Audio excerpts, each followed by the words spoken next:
So, but thank you all for coming. We're going to get the meeting started now. Ms. Meeker, if you could call the roll, please. My pleasure. Ms. Boucher. Here. Ms. Campbell. Here. Mr. Cotton. Absent. Ms. Hastings. Here. Ms. Higgins. Here. Mr. Richards. Here. Ms. Robinson. Here. Ms. Walsh. Here. And I am here. We have a quorum. I will take a motion to approve the agenda. So moved. Moved by Ms. Hastings. Is there a second? Second. Second by Ms. Boucher. Is there any discussion or proposed amendments? Hearing none. All in favor? Aye. All opposed? Any abstentions? Motion passes. Next item is the consent agenda, which are the minutes from the regular monthly meeting of January 2nd, the Capital Facilities meeting of January 8th, the Instructional Committee meeting of January 22nd, and the Finance Committee meeting of January 31st. Do I have a motion? So moved. Is there a second? Second. Moved by Ms. Robinson, second by Mr. Richards. Is there any discussion, amendments, corrections? Seeing none, all in favor? Aye. Any opposed? Any abstentions? Motion passes. With that, Let's get to the good we're, stuff. we're excited to welcome the Milbrook School. Superintendent? Well, I'm just going to turn it right over to our Principal Scarpardi and her assistant, Mr. McLeod. Thank you. So we're so excited to join you tonight. This year at Milbrook School, we have been talking about shining bright. On the table in front of you, you have some samples of the way kids shine bright each day at Milbrook School. We also left you a little ring pop just to remind you that we are shining bright like diamonds. So we hope you enjoy those. We also, and I could stand up here and tell you all night long why Milbrook is such a special place in all the ways that students and staff shine bright, but I thought you'd want to hear from the experts. So I brought some students with me. So Milbrook students, come on up. So each of the students has written a sentence about how they shine bright or how school shines bright for them, and they're going to share that with you. So we have kindergarten, first, and second grade here tonight. Milbrook School shines bright because teachers help kids learn new things. I shine bright in PE because we play games. We shine bright because the teachers help you. Milbrook School shines bright when we listen to the speaker, respect and help our friends, and work hard. That's a good one. I shine bright at school because at art I like to make projects. I shine bright in PE because I like the games we play. Good job.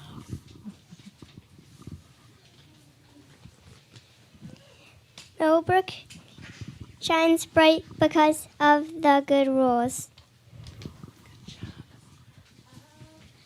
Milbrook shines because the teachers are great because they teach us how to read and do math. I shine bright when I work hard and try my best. Awesome. Okay. You ready, Mia? I shine bright during math class. I shine bright when I help my friends. Milbrook School shines bright because we are all friends.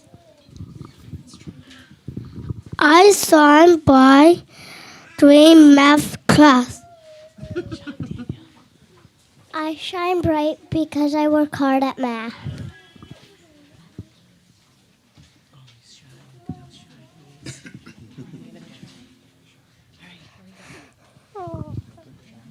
Everybody close your eyes. That's okay.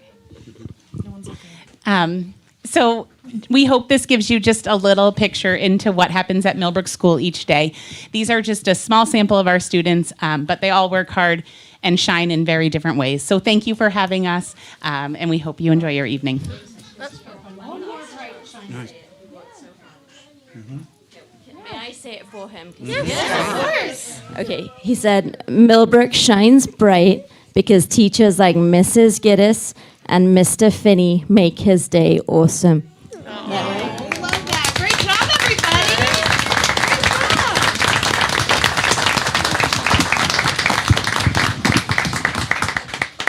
Thank you all for coming and sharing with us what you've been doing in school. Thank you so much. It's super brave to talk to a bunch of strange adults, and I'm so proud of you, brave kiddos. Well done.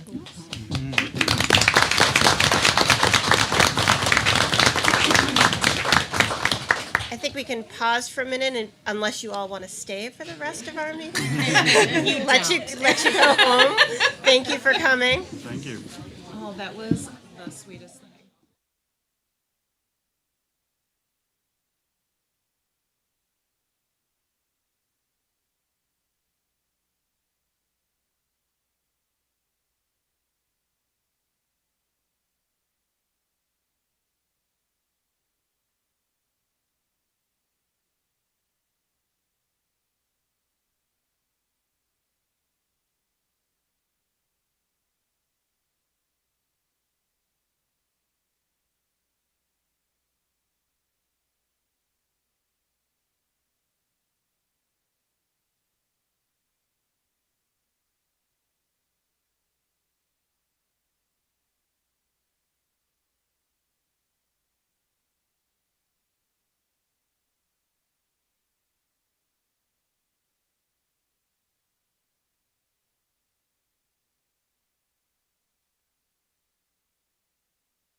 I think we're ready to go back to the agenda.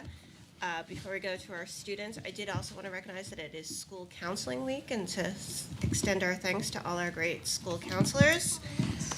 And with that, Sophia and Van, the student report. Good evening, everybody. At Concord High School, we have a pretty busy month for February. Starting off, we just started semester 2 last Monday. With this, everyone has new classes, and we're starting our course scheduling for the upcoming school year. That started off with a 45-minute advisory on Wednesday following our WIN schedule, where we went over a video made by our counselors that went over the scheduling for this year. Starting this year, for scheduling, we have a new program at Concord High School. This is the Tide Rising Pathways program. I got the opportunity to attend a meeting with the team that has been setting this up for, I think, over a year, and this is like some of the stuff I learned. So the Rising Tides Pathways program is a selection of 16 different career pathways that students can choose from. The Pathways program is being made to help students pick classes that are going to help them in their career path. Students will be also encouraged to utilize the ELO program at Concord High School to pursue their path like their path, like by going like on job shadows and stuff like that. And one of the main benefits of the program, from what I heard, is to increase engagement by students, since the classes are related to things they want to pursue. And they found like studies that showed that that increases engagement for students. And the hope is also to recognize students at graduation who like follow like the career paths, to include students instead of like the things like National Honor Society or New Hampshire Scholars, which are like excluding students because of like the requirements that you have to get in. And with course selections, CRTC hosted its prospective student night or open house last Wednesday, which allowed students and parents to hear about CRTC from the CRTC principal, Ms. Fowler, for an intro and overview of CRTC. We had families from all 11 of the sending schools and homeschool students. Prospective students had the opportunity to visit up to 3 programs that they were interested in of the 12 programs that CRTC offers. And there will be chances for students to visit CRTC classes during the day tomorrow, or on Wednesday and Thursday this week. And for basketball recently, we had our Concord Rec Night last Friday, which we did win. We won our first game, and we went to all the 2nd and 3rd grade rec basketball games 2 weekends ago, and we're about to this Friday. We're going to Chris McAuliffe to read to the students again. Good evening, everyone. Before the new start of our semester, we had an intercession week. So this allowed students to give midterms and students to remediate. Monday and Wednesday were Crimson and Tide days. Each block was 1 hour, and the school ended at 12. School day ended at 12. At 12:30, students scheduled time to meet with their teachers to wrap up their semesters. Thursday and Friday were intercession days. There were 2 and 4 hour blocks of activities different teachers were hosting for students to sign up for. Some of the activities were floor hockey, friendship bracelet making, and skiing at Pat's Peak. This was great for students to unwind after semester 1. In the afternoon, there was more time for students to remediate in any subject they needed. On January 11th, Superintendent Murphy, Van, and I attended the NHDOE State Board of Education meeting themed on student voice. Van and I spoke on Concord School District and Concord High's behalf on how we use our student voice. We were joined by Merrimack Valley Student Representative. The board was thoroughly impressed with us and Concord as a whole and said we should be the model for the state. We wanted to thank Superintendent Murphy once again for allowing us to share our voices. At the high school, we had a busy January. On the 20th, we had our Neon Night Dance, and on the 31st, we had auditions for our spring musical, Mamma Mia. In February, we start off with our Poetry Out Loud competition, which is where students memorize poems and perform them to advance in a competition. On the 21st, the performance of Asher Lev for the NHETG Theater Festival will be held at the high school from 7 to 9 p.m. Along with class registration being open, spring sports registration is open as well, and winter sports are starting to end their seasons. Seniors have a scholarship meeting on the 21st, and on the 16th, we have our second pep rally of the year, preceding our February break. The week before break, we'll also be having our winter carnival, where clubs and other organizations in the school will come together to host a fun event for the whole school. This month, we have 2 new schools sharing with us and their reports written by students from their respective schools. At Abbott Dowding, they had their Abbott Dowding Student Union, and they created the Pass Along project. They said, for the past 2 months, the ADS Student Union has been collecting PJs and socks for local foster kids. This year, they collected 454 new PJs and socks. Not as much as they hoped for, though.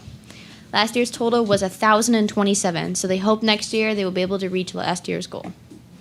They also had their winter concert, so this January, ADS had 2 amazing concerts. They performed in school grades K through 3, and that evening they performed to all the ADS parents. The concert included 5th grade orchestra and 6th grade amazing songs performed by 4th and 5th graders. Well done. ADS also had their gratitude shout-out, so as a part of them celebrating gratitude, they started their gratitude shout-outs. Anyone from the school community can submit a shout-out, and each shout-out is read daily over the morning message announcements. And a recent submission they wanted to share is, thank you to the entire kindergarten team for making the transition to elementary school as smooth as possible for students and families.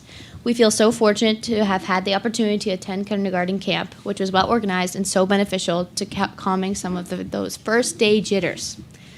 And then the 2 new schools are Chris McAuliffe. So at CMS, they will welcome back the CHS girls and boys basketball teams, as Van mentioned, and they're going to read to students in every classroom in December, or they read to students in every classroom in December, and are returning on February 9th for another round of reading. Also, students grades 3rd through 5th will be participating in a career day opportunity at school on the morning of February 16th. And then Beaver Middle School as well. Their student acting program performed the Lion King, is performing the Lion King this week on Thursday and Friday night at 7 p.m. and on Saturday at 2 p.m. That's all from us. Thank you. Thank you. Thank you. Ms. Higgins, you have a question? No, not a question. We've had student reps on our school board for a long time, and when they were getting ready to go to the meeting, Superintendent Murphy called because I'm old, and she wondered if I knew how long student reps had been on the school board.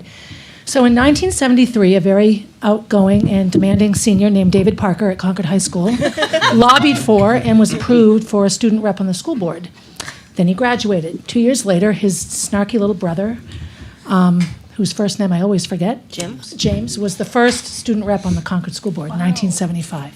So you have some pretty interesting people that set all this up for you.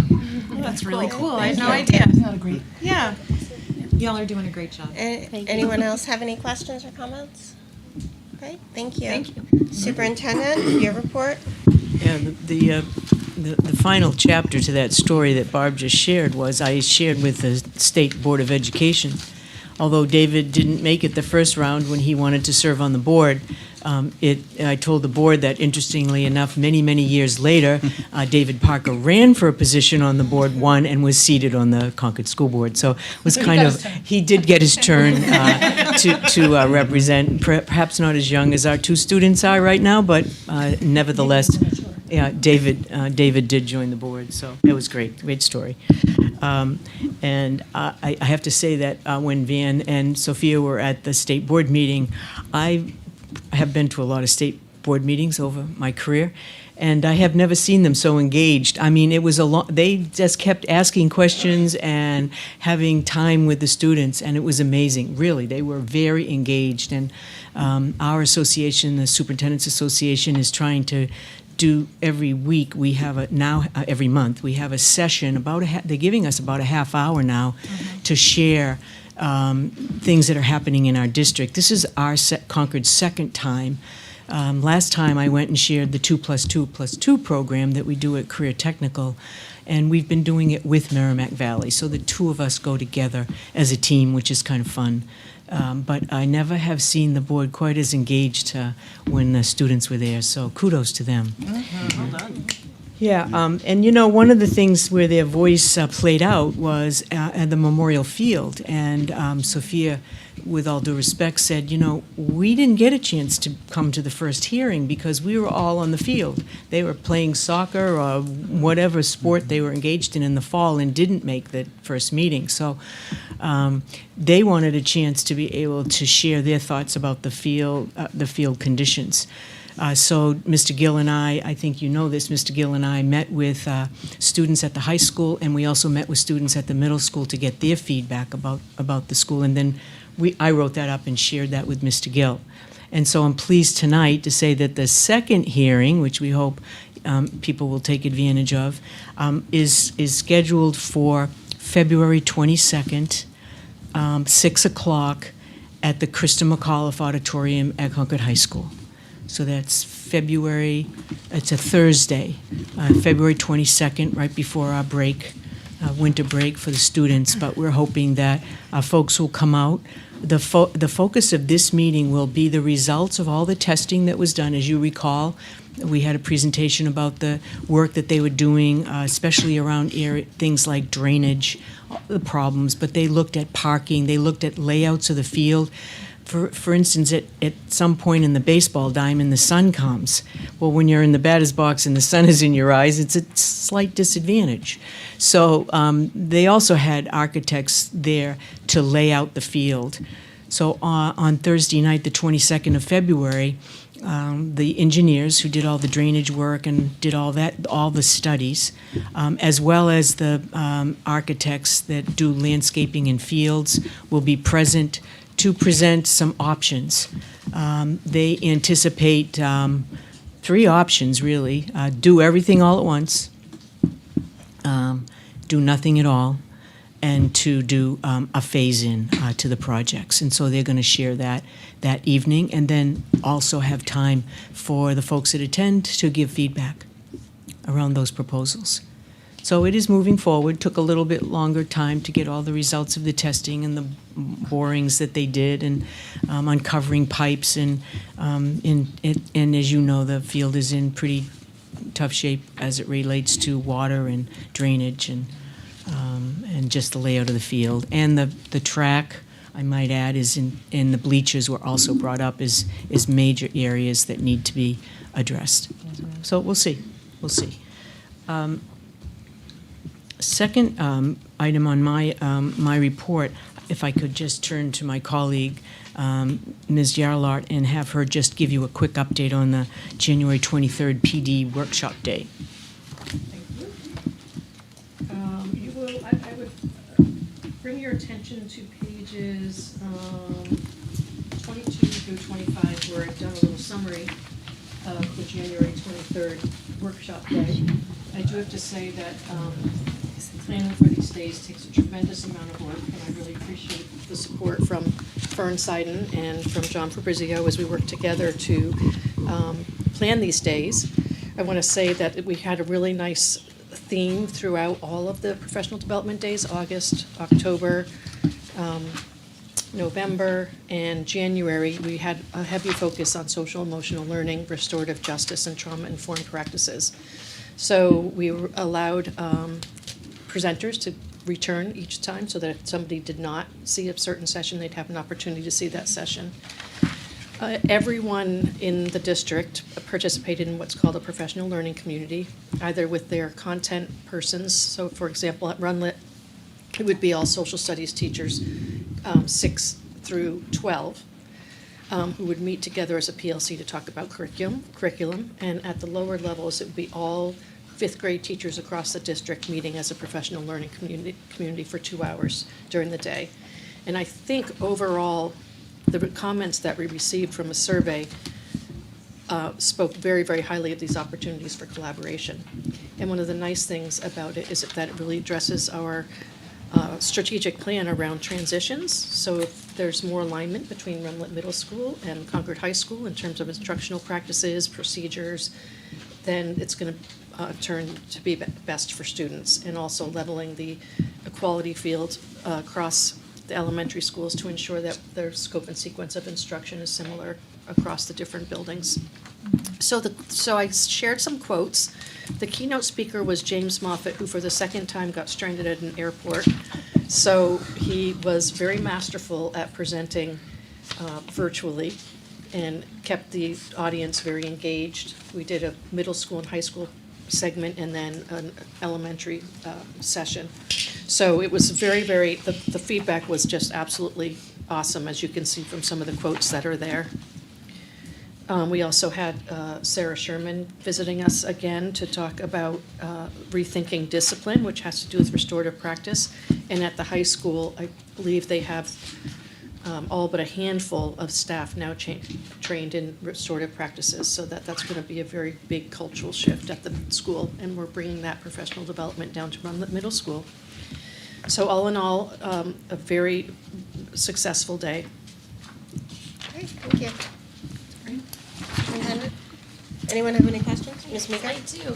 So the sampling of feedback, I noticed it's overwhelmingly positive. I'm wondering if maybe there was some critiques of the PD that could have been incorporated. We have mostly ratings of 4 and 5. Was there feedback sort of on the negative end that would be helpful? It was overwhelmingly 4s and 5s. Okay. There were an occasional 1 and 2 thrown in, and some people didn't care for the virtual aspect of James Moffitt's presentation, Sure. which was out Could of not our be helped, out of yeah. our control. Not a lot.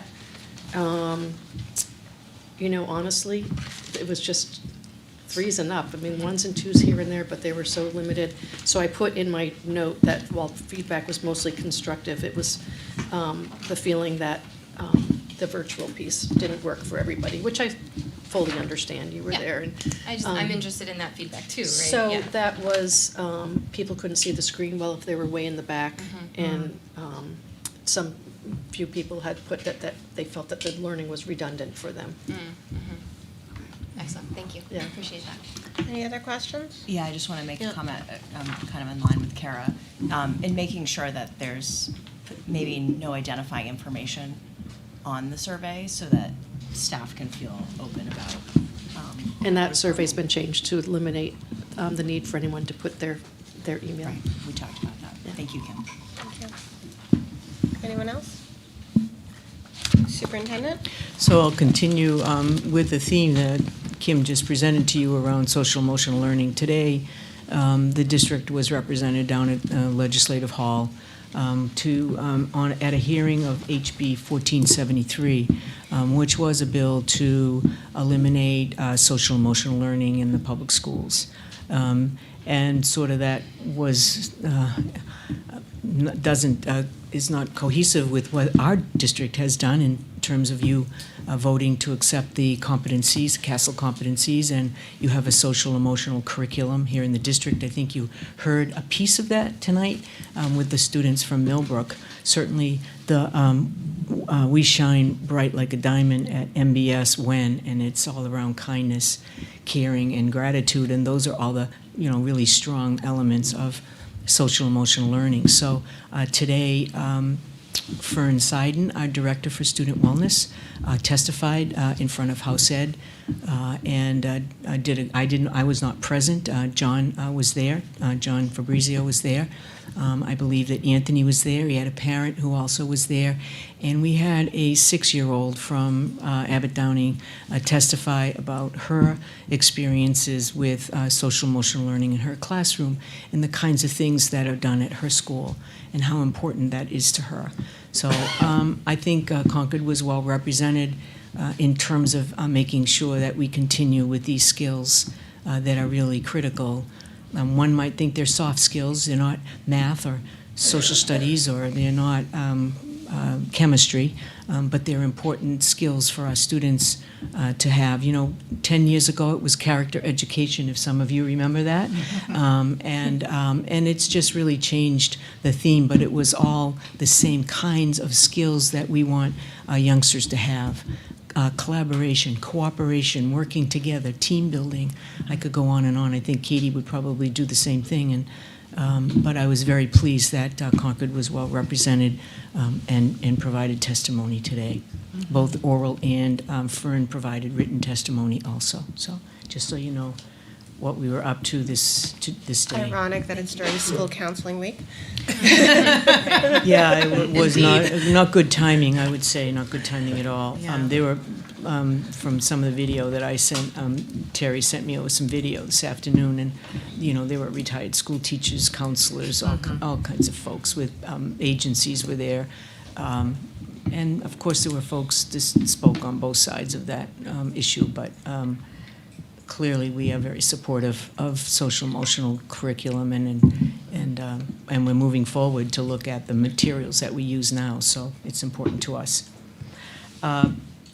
Let's see, I asked back two of our high school foreign language folks, Kate and Alice, to come and present a little bit about they requested of me a trip to New York City for the kids that take Latin at the high school. So why don't you join us?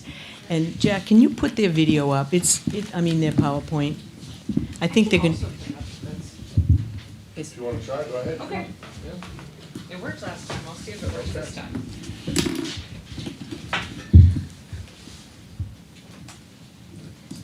Of course, my computer went to sleep. All right, here we go. So hi again, everybody. I teach Latin at Runlet, and my name's Katie McDonough. And I also work as the World Language Coordinator, and I was here for the instructional committee a couple weeks ago.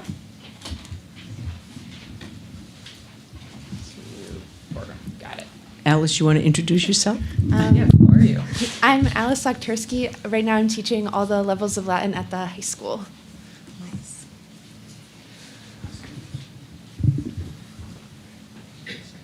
It says it's connected. You can never trust technology when you need it.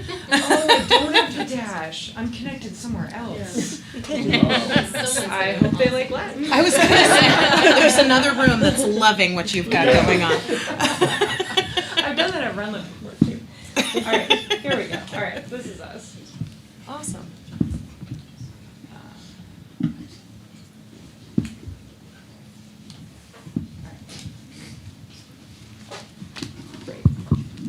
Okay, so I'm going to jump right into it, and let me know if I need to get cut off for time or anything. So we want to take the advanced Latin students, so 3, 4, and 5, on a trip to New York. And our focus was originally the Metropolitan Museum of Art, and we started working with a tour company that the music department uses to plan their trips. And it started to expand into other spots of interest for studying the classics. September 11th Memorial Museum. There's a production of Hadestown where we're going to be. I know. And Statue of Liberty and the Cloisters. And the hope is to give students an accessible trip to sort of engage with the classics more, and kind of see that it's right out there. I mean, New York really is. It's right there. It's like 5 hours away. And so we're hoping to get students excited and engaged. And they seem really excited. We did a preliminary survey, was it back in January? Right after we got back from Christmas, and they just ran with it. They were so excited. So that kind of gave us the momentum to really make it happen. And this year, the hope is the last weekend of April. And not the hope, I mean, that's when we're booking things, yeah. Do you want to talk a little bit about working with? Absolutely. So the tour consultant we're working with has kind of helped us keep costs as low as they can be, although it's still a trip to New York, so buses and hotels and everything are going to be about $700 total for students, including meals, lodging, all tickets. So in the future, we're really hoping to do a lot of fundraising to make it accessible to more students. We've kind of been looking at some local classical organizations that might have funding available or grant money that we can look into. Right now, we are planning to take 40 students and 4 chaperones, so 1 bus worth, basically, of students. And that's, I think, about it for That's kind logistics. of. Any questions on the logistics or any? Just in the packet, page 25 and 26 of your packet is sort of an outline of the itinerary, as well as some of the information that Alice just shared with you. And we do have a couple slides, if we have a couple moments, to sort of highlight the connection back to our curriculum, just to give everybody an idea of sort of the academic value. So the first, not the first stop, but the stop that started it all was the Metropolitan Museum of Art. They have an absolutely expansive Greco-Roman collection, and thousands of pieces. At the end of this, I did include the link. If you guys, I don't know if you get a digital copy, but if you want to browse on their website, you can go through slide by slide. I just pulled a few to give you an idea. They have, for example, some whole frescoes pulled from Roman houses, and one of our big units is on Roman housing and the villas and the layout. Of course, Pompeii is always a spot of interest because those are so well preserved, and this is sort of like a mini way for students to get some of that experience with the preserved frescoes. Some other, there's plenty of mythological references. I pulled a few related to Hercules because the Disney movie, everybody loves Hercules. But there's hundreds related to Hercules that we can see. Statues with him with the lion skin. The pot in the middle is really neat. It's on display right now. It's actually an artist working on a painting of Hercules, or on a statue of Hercules, but in a piece of pottery. So that's neat. And just some ways to see, for kids to see connections through multiple works of art back to the myths that they have learned so well. The history connection, again, dozens of images of Augustus on coins, on jewelry, and statuary as well. One of our big focuses in Latin 2 and 3 is the transition from the Roman Republic to the Roman Empire, and Augustus was the first emperor. So just being able to see coins from his era and statuary kind of celebrating him and make those connections, I think will be of interest, especially for the more advanced students. Okay. The second place we're going is the Cloisters, which is the same ticket as the Metropolitan Museum of Art. You get access to both, but the Cloisters focus specifically on medieval art, which is a time period that really connected the ancient world to the modern world. That's where they preserved a lot of the Latin texts and Latin history. So you can see they have a beautiful range of illuminated manuscripts, most of which are written in Latin, so students get to see how we actually have access to these texts that we're reading in class. There's so many inscriptions in Latin, so they'll be able to see things where they might see Latin in the real world. And then, of course, they have so much Roman history preserved in all of their beautiful paintings, so we're very excited about that. And we do plan to attend a showing of Hadestown while we're there. This is a huge deal for Latin classes because it's one of the few mythological shows that are out there. And specifically, we will be reading Orpheus and Eurydice in its original poetry form in Latin 4-5 this semester. And Latin 3 is going to read an abridged prose version that's easier for them to access, but they'll still get the mythology in Latin before we end up seeing it, so they'll be able to compare the two. That's so cool. I'm so jealous.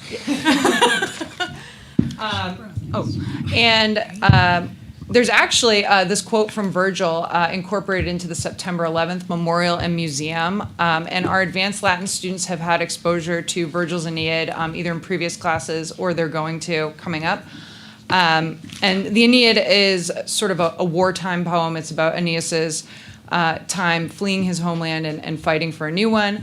But this quote was sort of controversial at the time, at least among classicists, and so it kind of gives a chance for students to experience the September 11th Memorial Museum, but also see a quote and hopefully spark some discussion on whether this is an appropriate quote and why maybe it was included and what the arguments were for and against. And I did include sort of an opinion article at the end if you want to read more about anything behind that. And then lastly, we just wanted to include some sites we'll see that connect back to the ancient world. So we'll be going to Rockefeller Center to look at the Atlas statue, which is, of course, based on the Atlas from mythology, and the Statue of Liberty, which is based on the Roman goddess Libertas, or the goddess of freedom. And, of course, there's Roman numerals on the Statue of Liberty, which is great for all Latin students. So they will be quizzed on those. Yeah, and so that's our summary. If there's any questions, happy to take them. Ms. Meeker? I'm curious, 40 students is a lot. I was surprised. Congratulations. Was that a goal that you had for like the number of students you would hope? Were you hoping for 2 busloads, but you got 1? Did you get almost everybody that you wanted on the trip?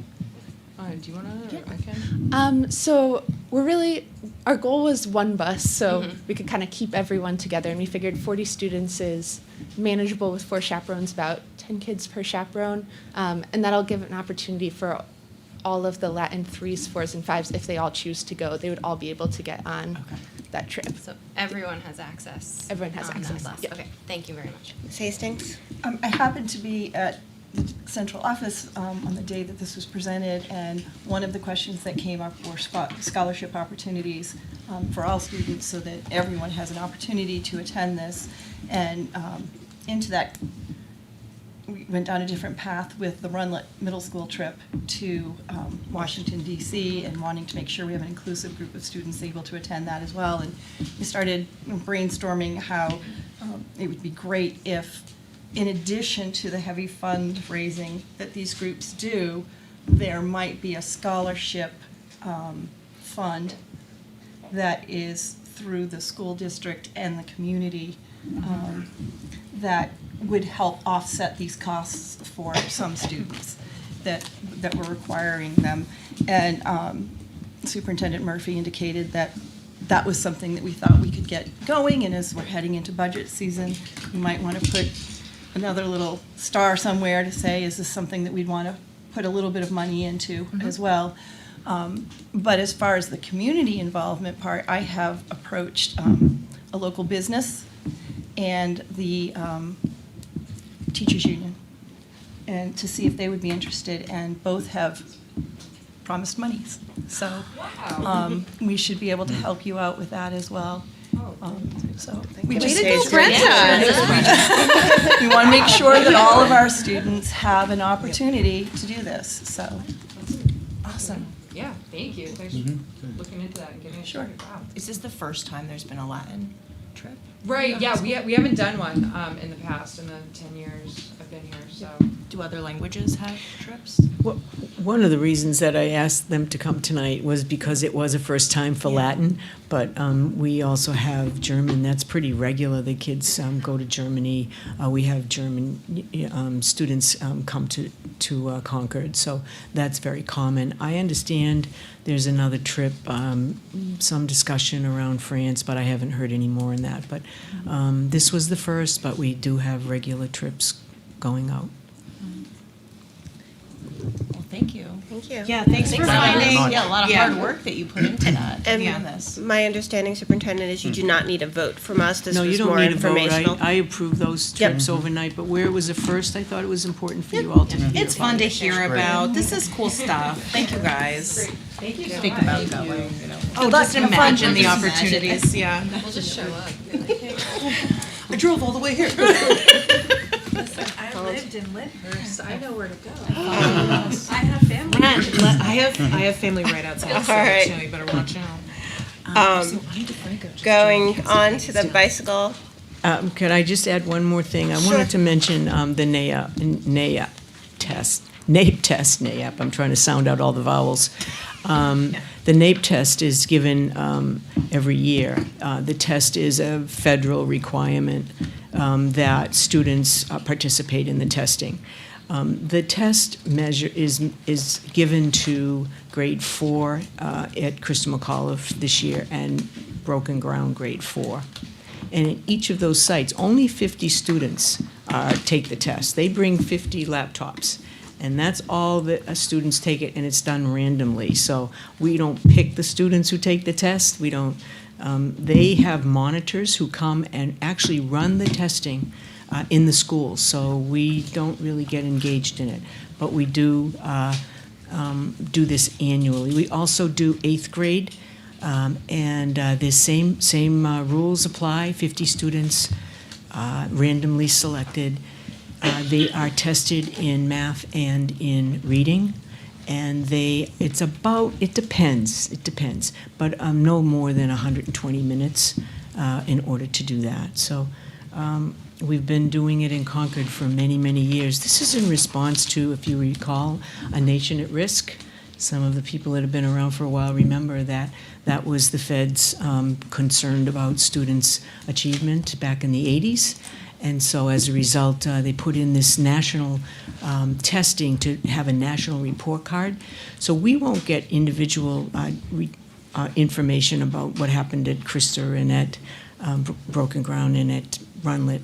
What we get is state results and then national results.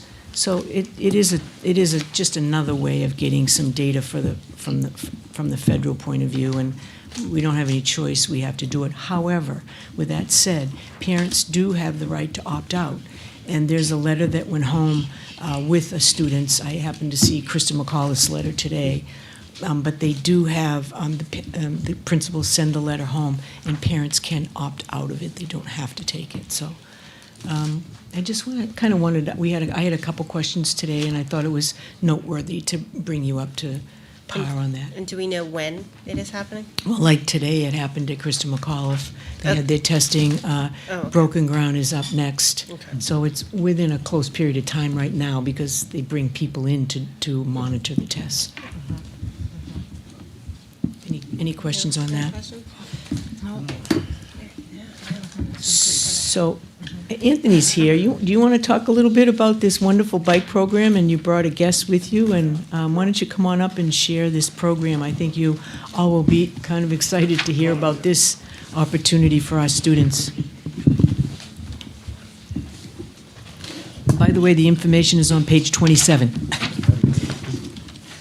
Hi, Anthony Blinn, Principal at Abbott Downing, and I'm going to have Tim introduce himself. Tim Blagden. I sit on two nonprofit boards. One is the Central New Hampshire Bicycle Coalition, whose mission is to get more people on bikes more often. And I'm also the board president at the Concord Lake Sunapee Rail Trail, and we're trying to build a rail trail from Concord through Hopkinton, Warner, Sutton, Bradford, out to Newbury. Our tagline is ice cream every 45 minutes. We hope to generate a lot of interest in the trail as we cobble it together one piece at a time. So you can see in the board packet, Tim and I worked together to describe some of the history, the relationship that has developed between not just Abbott Downing, but the school district, the city. I think you know by living here that the city has really developed into a biking community.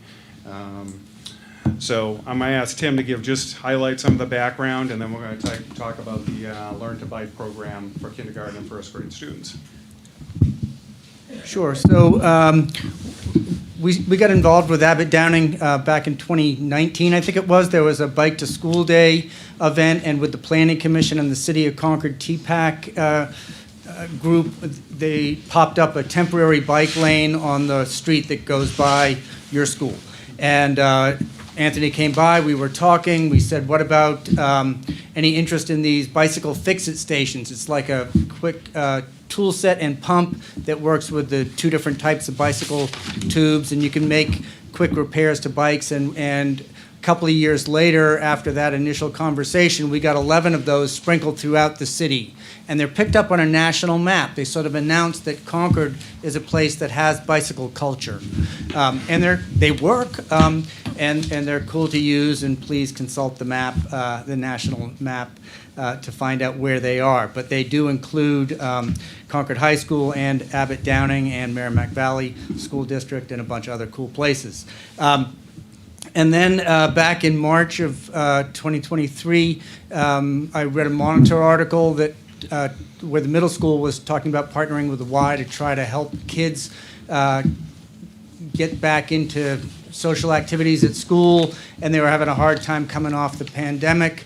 And I said, there's a mountain bike program that's run by a nonprofit. Please apply. I think you're well suited for it. The district did apply. They did a great job. They got the bikes. And so the middle school now has the ability to use that fleet of mountain bikes, and they sent 2 instructors out for training over the summer. So I think they're rolling that out in the middle school. And then we had an opportunity at Kearsarge School District. I live out in Warner. As part of 3 of the 7 towns in the Kearsarge District are along the rail trail we're trying to build.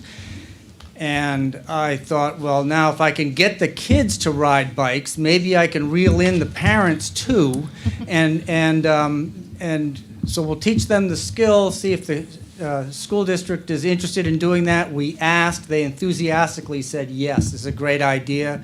And that has come to pass. And so they started this fall at the Kearsarge District. They also have 4 elementary schools, and we built racks for the bikes. They run a PE unit, and then off the bikes roll to the next school, and then they get to run a unit. And you can do this in a multi-purpose room. You don't need vast amounts of space. Although I will say, in Warner, at the last class, they did go just down the street to where there's a section of rail trail and turn the kids loose, and they had a blast. So it was very successful there, and I'm sure it will be successful in Bradford, Sutton, and New London as the season rolls on. So we then came and said, is there interest here? We asked. We didn't. And there's interest not only from the principal, but also from Pat, his PE teacher. They said, yeah, he's brave enough to try. So we're like, okay, we learned a little bit through the Kearsarge experience. Here's the equipment that works. May we please donate this to you? Please check with the other elementary schools, see if they're interested. This isn't a push, this is an offer. And so that's where we are. That's great. Questions? Questions, anyone? Ms. Hastings? Are the other schools interested? Yes, in fact, the PE teachers have been talking amongst themselves. I think our next step is to get in touch with the Kearsarge district because they've been able to roll it out. So if we can, we're working on getting in touch with the one of the PE teachers up there so our PE teachers can see some of the activities done with the Learn to Ride program. So Great, thank you. you're welcome. Wow. Because it's a donation, if you can see on, I don't have the page now, I turned, but there's a page in your, 27, is it? 27, 28. It lists all of the associated costs, and for a total donation of $10,902.52. So in order for that, you do have a motion, you have, by policy, you have a motion to accept donations as a board, so I'm just alerting you to that. I do not see the motion on our. I didn't put the motion in there. It's just a motion to accept. Yes, would anyone like to make a motion? So moved. Moved No, go by ahead. Mr. Richards. Is there a second? I'll second. Second by Ms. Robinson. Is there any further discussion? Is there any reason we need to wait for public comment? That's a good question. We can hold this, table this until public comment if you'd like. I mean, I don't think so. I think the public's on board. I mean, it's such a cool opportunity, you know? So, I don't know how many of you still ride a bike, but it's gotten scary on the streets, and what we're seeing out there is that it used to be universal. Everybody rode a bike growing up at some point. Parents have now gotten scared of riding on the streets. It's no longer universal that every family has the opportunity to ride. And bikes are not the cheapest thing in the world. Although I'm going to give a plug to the Central New Hampshire Bicycle Coalition that runs a bike swap the weekend after Mother's Day every spring at S&W Sports. You can get great quality bikes at really good prices, and some of the money that's earned at that swap goes back into the community. In fact, $2,500 of that is helping to pay for these bikes. So we thought that in Concord, where you're accepting a great number of new Americans and you've got people of all different economic strata, this is a great way to make it universal for kids to ride bikes. Yeah. Anecdotally, before I moved to where I live now, my kiddos didn't learn how to ride a bike because we didn't have a safe neighborhood to ride in. And it would have required us to load their bikes into the car and go find a large parking lot. So if they had had this as kindergartners or first graders, they would have been, light years ahead of where they are as riders. So I think it's a great opportunity.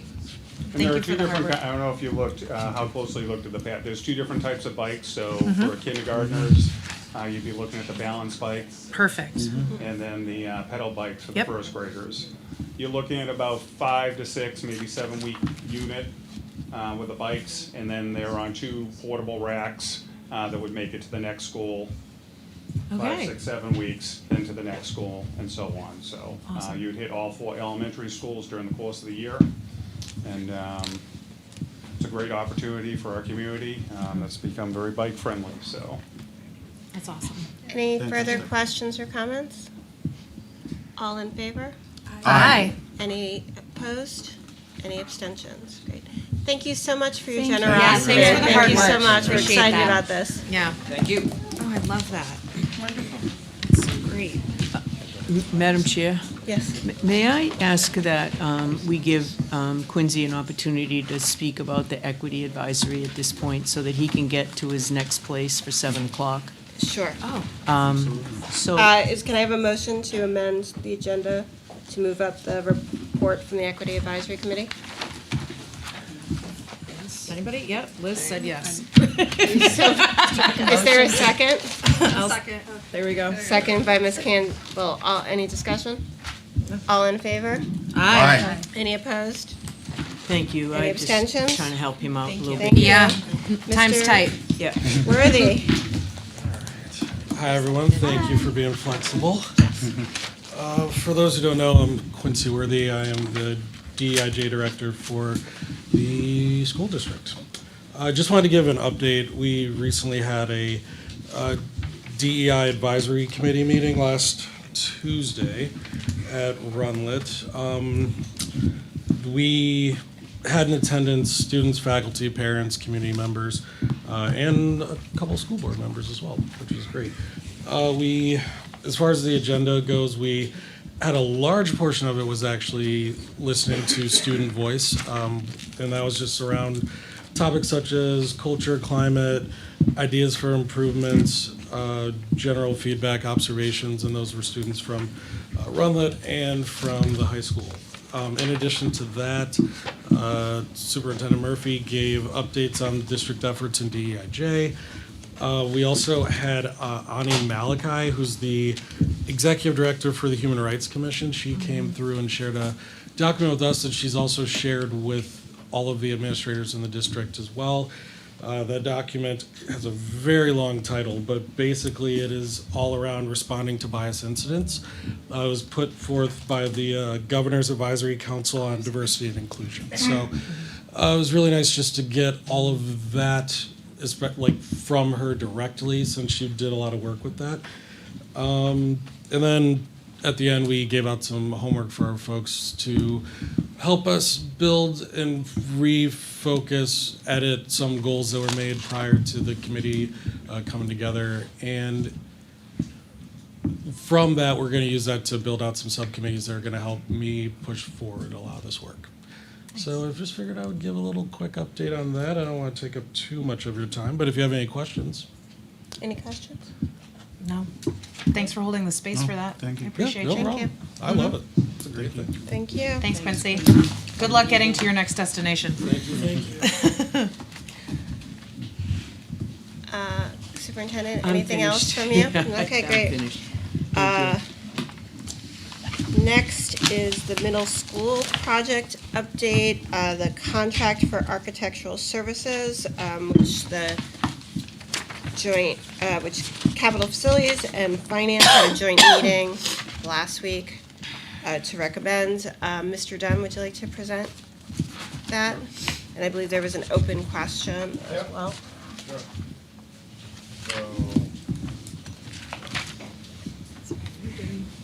Do we have this in our book or? Yeah, I don't know, I couldn't tell if he was going to the screen or not.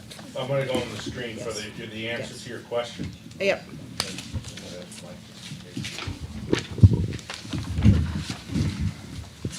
So you had started to put together the motions that you'll need for the purposes of the thing, but you had asked for the contract, which is posted on our website. Let me just get down to the answer. You had asked for a section in the contract to where if we did not get state building aid, that we could basically stop the project and wait.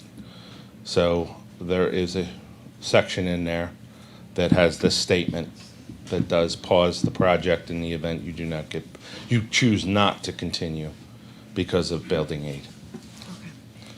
And just for those who weren't there, the relevant discussion was, while we need to move forward with the next 2 phases of design in order to be able to use building aid if we get it, there are several phases after that that get really in depth, and if we end up choosing not getting building aid and choosing to delay, the work would become outdated. So this allows us, if we are in that situation, to have the option to pause the contract and not have taxpayers pay for work that isn't going to be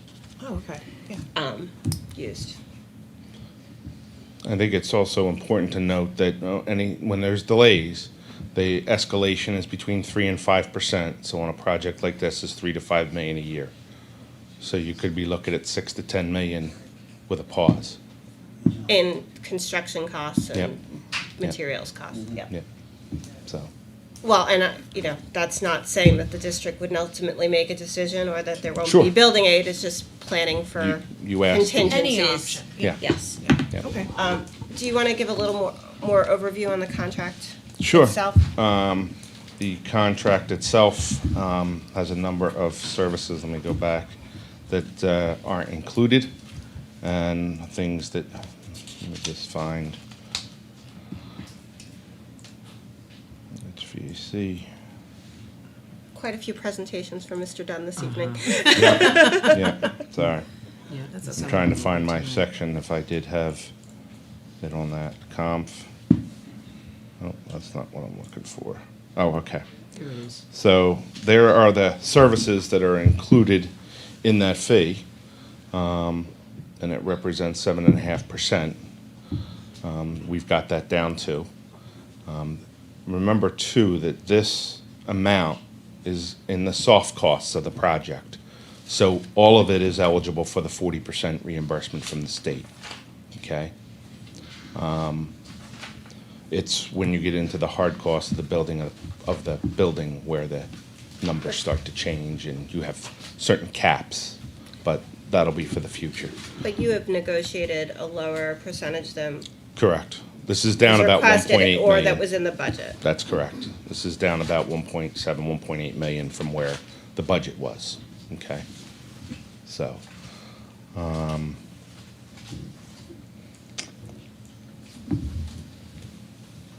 think, let me go there. So the breakdown of it is you have the five phases of construction, which are schematic design, design development, construction documents, bidding, and then construction administration. And then there would be the closeout. So the 10.3 million, which again, I note down there that's subject to 40% reimbursement of that number, is eligible for building aid, okay? I think a couple other things as it relates to building aid, as we try to keep in touch with the Department of Ed. There is one school ahead of you right now, and that is Colebrook. And if they choose not to move forward, whether it's a vote or of not moving forward or no vote at all, currently there is 13 million available for this biannual that would go up. And they've started asking districts that if number one doesn't, does number two want it, and so on. So we have now understand, as of right now, under the current legislation, if they ask us, do you want the 13 million, you take it, that does not obligate them to pay you what your entitlement would be. So I think that's important to note, that if you were to get offered that and you take it, you don't get the balance of what you could potentially have gotten. In the next biannual, and obviously it's all subject to legislation, if they were to fund 50 million a year, you take out the tail, there'll be 61 million available, which was more in line of what we would be looking for. There is also a bill in the legislature now to create a non-lapsing fund. So if in fact that 13 million does not get used by anyone, that they can put it in the fund to allow it to roll over. So it's something we're keeping an eye on, which would be nice, because then that could potentially bring that up to $74 million. So, okay, a lot of moving parts. Does anyone have any questions, comments? Yes, Ms. Campbell. And I'm assuming that is standard, right? The 3% or 3 to 5 would be delay every year. That's standard with every school district. Yeah, it's just what they put in for potential escalation, depend on market conditions. And that's not on them necessarily, that's talking about the cost of the building. Yeah, the cost of the building. Yeah. Yeah, not their fee is their fee. That's what it will be. Okay. Right. So unless we get into other stuff over and above that, but yes. Mr. Richards? And we weren't counting on this 13. We actually expected that not to be there. Our timeline is for the next biennium, correct? That's correct. It is, but we were aware that if in fact districts ahead of us didn't, then it potentially you get asked if you wanted it, but then the catch is you forfeit whatever your total entitlement would be. So we've emailed back them, thank you, we don't think the board would be interested, but we'll let you know if they think differently. So, okay. Any further questions from board members? We're gonna not vote on this until after the public comment period. Right. Okay. So we are being asked to approve the $10 million service contract tonight, correct? Correct. Correct. Okay. Just want to make sure everybody Is understands aware that. of what's happening. Yeah, because, I mean, we received copies of the contract, but maybe not everybody on the board has seen the full contract yet. So I just want to make sure everybody feels comfortable, because it is online, it is available. We've read it, the finance team has read it. 7.5% is a great percentage rate for our service fee. It's less than industry standard. I did see in the contract that additional services are at 10%. So, you know, if we go above and beyond, we'll have that. So I just want to make sure everybody fully understands what we're working on tonight. Ms. Hastings? Did the joint committees vote to recommend this? We did. With the request that Mr. Dunn go back and add a provision that a contingency clause in the event that the district doesn't move forward.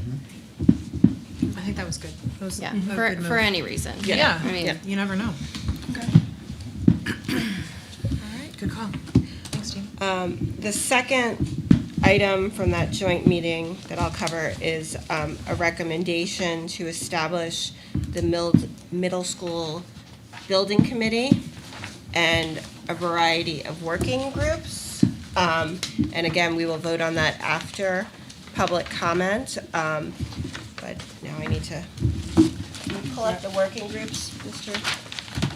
Dunn. Page 29. 29 in your book. I went too far.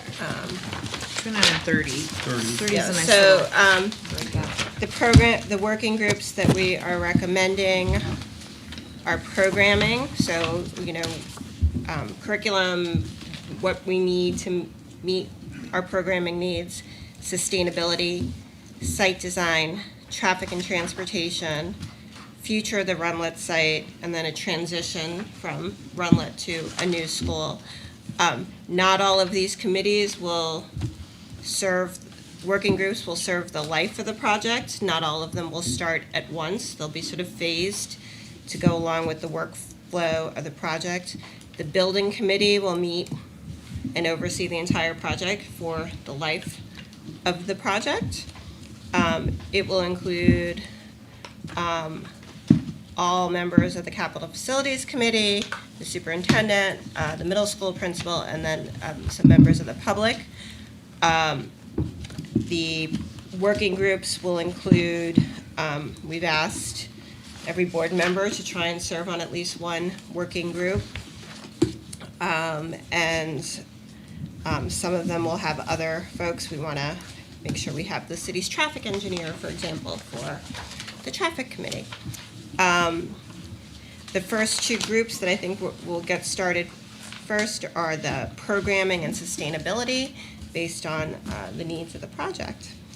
And we'll be looking for a vote after that. And then there will be an application available for people who want to serve on any of the working groups or building committee, where you can express your interest and let us know about any relevant experience that will assist the project. Are there any questions? Ms. Hastings? Are these committees members, at least as far as the board members are concerned, it's fluid? Because you could be on a committee now and be serving in that position, but not on a committee in the future and on one of these other ones, right? So would members move with them, with the committee assignments, or? You know, there were some committees that, yes, a member might serve on two committees, if that's the question. I think the committees will be different for a lot of things, but there might be some overlap. I guess what I'm really looking at is if the building committee is capital facilities and if capital facility committee members change, then the members change. That's what I wanted to know. Okay.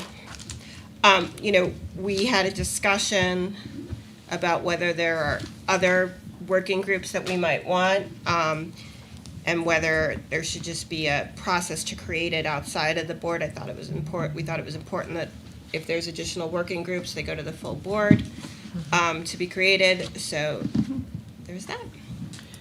Ms. Murphy? Just a comment in that the program committee will include multi-language learners. There'll be a group talking about that, making sure we have those needs met. Student services, curriculum, which Pam mentioned, after-school programs, because that's really important at the middle school level, as well as all the athletic programs. So that program committee will be looking at each one of those topics and spending some time on it.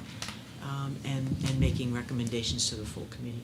It's just that's the one committee that has a lot of pieces Yes, to it. and Yeah. when the school board held its retreat 2 weeks ago and discussed what kind of structure we wanted for the building committees and the working groups, we talked a lot about what kind of, what skill sets we wanted on various committees, and the programming, yes, was definitely the one that has the most, and our goal is about 7 people on each of the working groups to keep it workable, and also these are all going to be public meetings, so we want to make sure we're able to get quorums, so that we have enough people to do business. Any other questions, comments? Okay. So we will ask for motions on those 2 items after public comment. Mr. Dunn, are you going to handle the Deerfield contract? I can if you'd like. I'd love it. Okay. Just at a high level, as you know, the board tried to negotiate a extension of the Deerfield contract, which first contract was 2004. The next contract, a new contract, was renewed for another 10 years in 2014. And that contract now expires in June 30th of 24. The board, 2 committee members, Ms. Walsh and Mr. Richards, had sat on that committee a year before trying to get ahead of it. They proposed a contract, another long-term contract. The voters of Deerfield shot that down and have chosen to move to more choice. So they are doing choice with 3 different districts. So we have given them a contract for choice. And what that is that is a contract that their school board is voting on and not their, my understanding is, I don't know if their town is voting on it. I think they have the authority to do it because it's only a 3-year. So the tuition has increased by a little over $3,000 per student by coming here now. They can send their kids to one of 3 schools. It's either Pembroke Academy, Co-Brown, or Concord School District. The other 2 have signed it. You're the last one right now. But we have given them the numbers. So the tuition is, I think, $18,557 per student. And right now in your budget, we're projecting between 155 and 160 kids. So, but this will be a 3-year contract, and we'll see what happens at the end of 3 years. This does include CRTC. Everything is included in that number. For the new board members, the old contract required that 90% of Deerfield students attend Concord, so that we would serve as their school of record. And they got a significant tuition discount for that when they chose to go another direction. They no longer got the discount.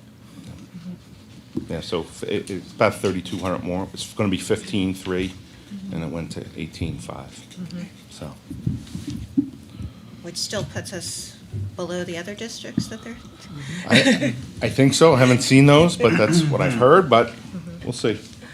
And that rate will get reset every year based on our costs and escalation. There's a formula in there. And it does now include whatever debt that does apply to that school will also be rolled in. Before they just paid a fixed capital fee. It was about $500 and some bucks. Now our debt, though, will pick up a portion of that debt. Okay. Did you have something to add, Ms. Murphy? No, I'm Okay. good. Any questions, comments, discussion? I assume you need a vote on that we can do after public comment. Sure. And then the monthly finance report. Is that me again? Just Yeah, check. you again. Okay. I think the next 15 minutes are you, so just, settle in and keep Settle going. So, again, this is the monthly report. This is a snapshot as of February 1st at 12:05 p.m. Currently, everything we have about 4 months left in the fiscal year at this point. I think the big thing we'll see as it relates to transportation, if you scroll to page 45 on your board packet, you'll see that student transportation from purchased services is negative $351,000. I will continue to estimate that that will grow due to the number of students that we need to transport and And- where we can and cannot provide the service. And just for public awareness, this is not the cost of our school buses. This is No. transporting. This is stu- contracted out To other schools. to out-of-district placements. Out of district. or homeless transportation or any special ed transportation that we may not be able to provide. Because we don't either have the drivers or the buses at this point. Other than that, there's nothing else that's jumping out at the moment. Continually, they remove it from adequacy. But as we get closer to the year, at the end of the year, we'll have probably more to either be concerned or feel good about, one or two. Yeah. Either way, indeed. I think it's important to note that your audit was just completed. We have submitted that to the bond, our financial advisors, and to all the appropriate entities. You will look very good when you go to the bond market on one of the topics tonight, and also for the middle school. You have strong reserves, and so far your financial management seems to be rolling along. All was good. So it's very good for when we go to the market, that's for sure. And it was noted that the Fed chair is talking about potential rate reductions, which our financial advisors are expecting at least 3 this year. And as all we've been saying along with this middle school project for the last 3 years, be ready. That's it, just be ready, so. Ms. Hastings? Mr. Dunn, on page 49, I was looking at that too. I'm seeing an awful lot of red there. Yeah. Can you explain that? Yeah, so if you scroll up to page 47, right at the bottom, it says revenue. So everything is the expenses, because that's, you appropriate that, and then all these minuses take all the revenue, subtract that out, which means you have a net result. I don't know why the bottom, looks like the bottom cut off on this. So we'll fix that next month. So But those that's should not all be That's red. all revenue. That will be That's red, all- yes. Okay, that's money coming in. Because you appropriate the money to raise, and then we subtract then out plug it all in. the revenue as it comes in. Yep. Okay. That makes sense. Are you good with that? I think so. I'll get a tutorial after. We do it through Zoom or in person. He does do those, so. Yes, I know. I've had them. Additional questions? Okay. All right. Joint Facilities and Finance meeting, Mr. Richards. Thank you very much. So on January 29th, we had a joint meeting of Capital Facilities and the Finance Committees, covering a lot of different areas. But mostly what we were looking at were projects that were either approved last year or coming up that had to do with bonding. The one exception to that was the common operations maintenance facility lease with the city that we share the basically the transportation facility. That's where we park our buses. That's where our transportation staff are. That is back up for approval. That is included, the details of that are on page 53 with regards to the lease we would have.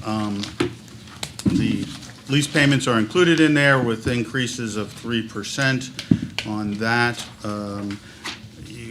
If you were here, you saw the overhead view of the COMF facility, the new fueling area. Actually, you can see the fueling area from the road if you're driving up towards the north end of the city. Oh, thank you very much, Mr. Dunn. And I will pass this over to you, Mr. Dunn, if you want to add anything to that prior to my saying, but I'll kind of cheat ahead here and let everybody know that the committee recommended that we engage in reach out to the city and approve this contract, so. Mr. Dunn, if you want to add anything? No, just to follow up to what was asked about the why to 3%. So as I mentioned at that meeting, we thought that that was a reasonable rate considering the amount of space that we rent. We rent about 7,402 square feet from the city, which is that end of the building. And then we're also provided all that parking plus access to fuel at the new fuel farm, which is the new, right there. That building has been upgraded and we are paying that, a portion of that separately. There is a joint purchase of fuel with them. We do not pay anything for the maintenance of those tanks once they're, because every year they have to be tested and maintained. There's an additional 10 cents that's put on each of the fuel. That goes towards that. So on 50,000 gallons, you're looking at about 5,000 bucks.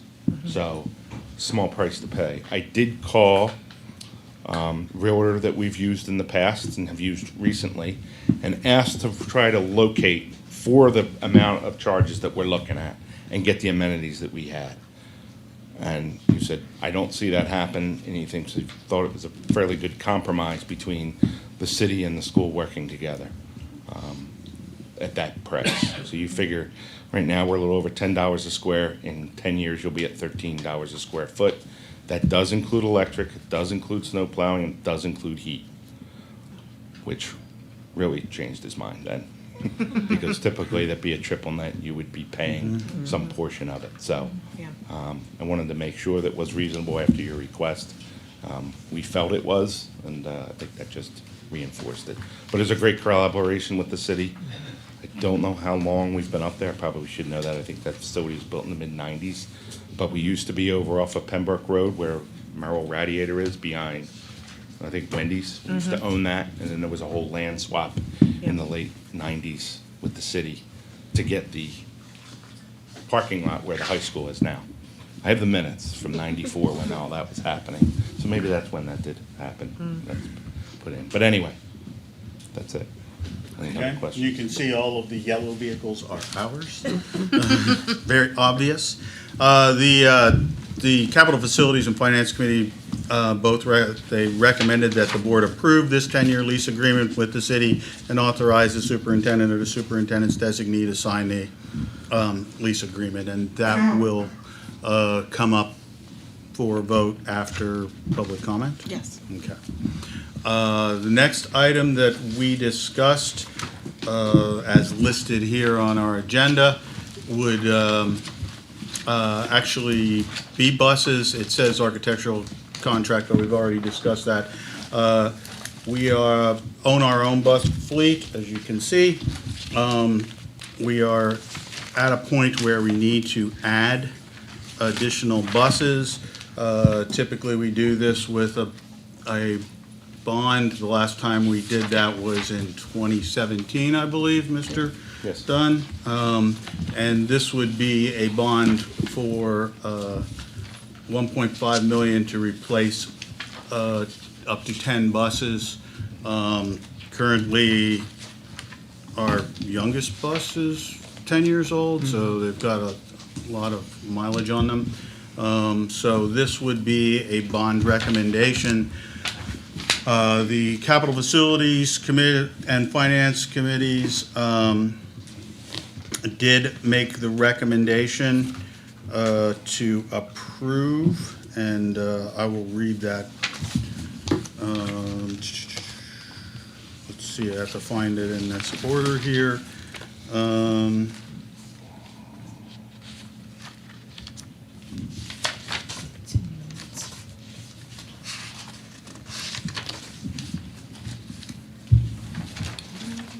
Give me a second. It's on the figure. That we 52. approve the purchase of $1.5 million in school buses using bonds and authorize the administration to prepare the necessary public documents and public meeting schedules to authorize a public meeting to vote on the bonds to fund the replacement buses. The board would authorize the administration to put the bond payments into the fiscal year '25 budget. we will talk about this. We will vote on this at the, after public comment as well. And then, finally, the last item would be the HVAC work that was approved actually by the board last summer, but this would be the bonding of the HVAC items. This would complete the HVAC installation at Beaver Meadow School. The other portion of this would be picked up by ESSER funds. And that work will be done this summer, I believe. Am I correct, Mr. Cashman? Yes, you So that is a $1.45 million upgrade. The board also directed the administration to look at the upgrade of Concord High School. We had initially spoke about a partial replacement, but because the full features of those HVAC units would not be realized until we had actually fully replaced it, which was what we would have to do in the next few years, the board asked the administration to put together the entire replacement for Concord High School. That would be total, that would be an additional $17 million bonded to replace those units. The HVAC units were run very hard over the COVID time period. We added 100% recircular outside air at 24 hours a day. They were already pretty old and we're wearing those down. So the board last summer asked for this. So this would be the bonding portion of that, and that too will come up after public comment. With that, we've already, the Finance Committee met on the 31st. We had a little back-to-back sessions last week, but that's already been reported out in the consent agenda. Mr. Dunn or Superintendent, did I miss anything on that? No, I think you covered everything. Thank you. Okay. Certainly. It's the Yeah, president. go ahead. So I just want to, sometimes it's hard for me when I'm like, oh my gosh, we're going to replace 10 buses at once. Why wouldn't we do 2 a year and mitigate the cost? But Matt pointed out, and this sort of holds true for the HVAC as well, for those of you that are wondering why we're sinking all this huge sum of money at once, technology changes all the time. Finding parts to perform maintenance can become a nightmare when you have 30 buses and some of them need this part and some of them need that part. And it's the same with the HVAC, and there are certain things, I've talked about this before, you can wear a cheap coat, you can't wear cheap shoes. Certain things you have to spend the money on. So obviously safe buses and clean air are two really important things. So I just want to be sensitive to the fact that we spend a lot of money. But these two things are just a really necessary piece of running a healthy school district. So that's... So, the one thing I would add is, I'll ask the question, Mr. Dunn, the lifetime of these pieces of equipment, both the HVAC units and the buses, are how many years? So the HVAC will be at least 20, and then you have the equivalent of dog years or school years, which means they're going to go 30, which is what these are. And then buses are typically 10, but then you have school years, which will be probably 12 or 13. So that would be the bonding period of these items. That's why that we're requesting. So the bonding was how Clarify. far we can go based on the expected life, because I can't go beyond that. So, but how long you cure them and maintain them and love them may go longer than that. Mr. Cashman is quite good at maintaining and loving our For the equipment. last and I couple of appreciate years. that. Hopefully, we have these for 40 years instead of 30. All right, thank you. Thank you, Did Mr. Dunn. anyone have any additional comments or questions? I would just add that when the board did look out through this last summer, there was no cost savings. Actually, there were potential additional expenses for doing the high school piecemeal, Right. which is another reason why we decided to do it once. I did want to point out, although it's not in this bond, we are also doing broken ground through ESSER funds. Correct. So that now all of our schools will have the dehumidified air, which is cleaner, but also will More comfortable. more comfortable during the increasingly warm Septembers and Junes. Mhm. Okay, anyone else? All right. With that, we have a 30-minute public comment period. Can I just get a show of hands of how many people are expecting to testify? 1, 2, 3, 4, 5, 6, 7, 8. Great. If we could keep it to about 3 minutes apiece, and if you can come up and just sign in, that'd be great. Yeah. Whoever wants to go first. After this, I'm going. Okay. After this, can we have like a 5-minute recess for like bathroom break? Thank you. If you could just state your name, that'd be great. My name is Chris O'Connor, and I live in Ward 6. Before I start, I'd just like to ask, what is the current estimated final cost of the middle school project? There is no final estimated cost of the middle school project. We're just getting to the phase. So there's no budget? That's the next phase of design, is designing and coming up with the final budget for the middle school, yes. Okay, so I guess I want to be clear on this. On the SAU's website, it's estimated at $176 million. And that means nothing? That is what, when we applied for building aid, we had to give the maximum potential cost. The estimate on the website and in our school building aid materials is based on everything possible that could be in the design. So there was a proposal for geothermal, a 900-seat auditorium, lots of other things. The next phase that begins is to go through and what are we going to actually have in the school and drill down on those numbers and move toward a design. And by the end of that process, we hope to have a final cost estimate. So basically, right now, nobody has any idea what this is going to cost. There's no ceiling on this. I would say that the $176 million is the ceiling and it's going down, but. But we don't know that. That's just. That is the next phase. I guess I had some comments that were all very polite and nice, but I guess I'm just sort of staggered by all this. The only reason this can happen, I think, is because this school board doesn't have to put its budget before a town vote. You can concoct anything you want, any price, and we're stuck with it. Now, I don't mean to say you people don't have good intentions, but $176 million is insane. It's nuts. And nobody here can tell me that's not going to be the price or it's going to be higher, right? If it's delayed a year or two, it goes up, right? So there's no hard budget ceiling on this. So I'm going to cut right to, I think, what I consider the serious point in all of this, which is this whole business of how this school board is not answerable in its budget to the public.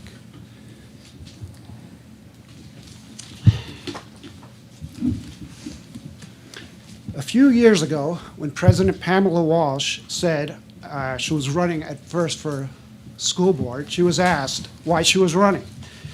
She said, "I am running to continue to rebuild trust between the community and the school, Concord School District." That is a direct quote.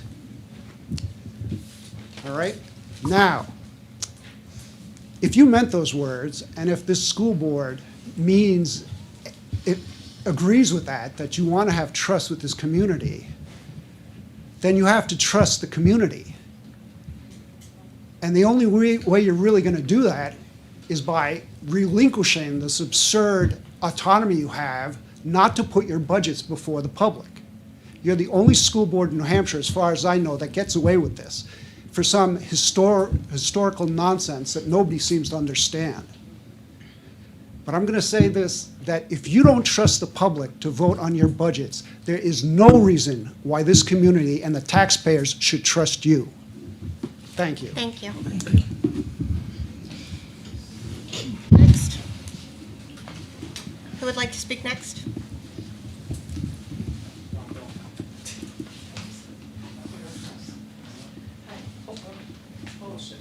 Sorry, I didn't see. Hi, everybody. Thanks for coming tonight.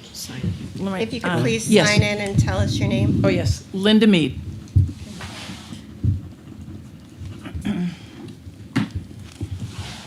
And I'm in Ward 7. Thank you, Ms. Mead. Thank you.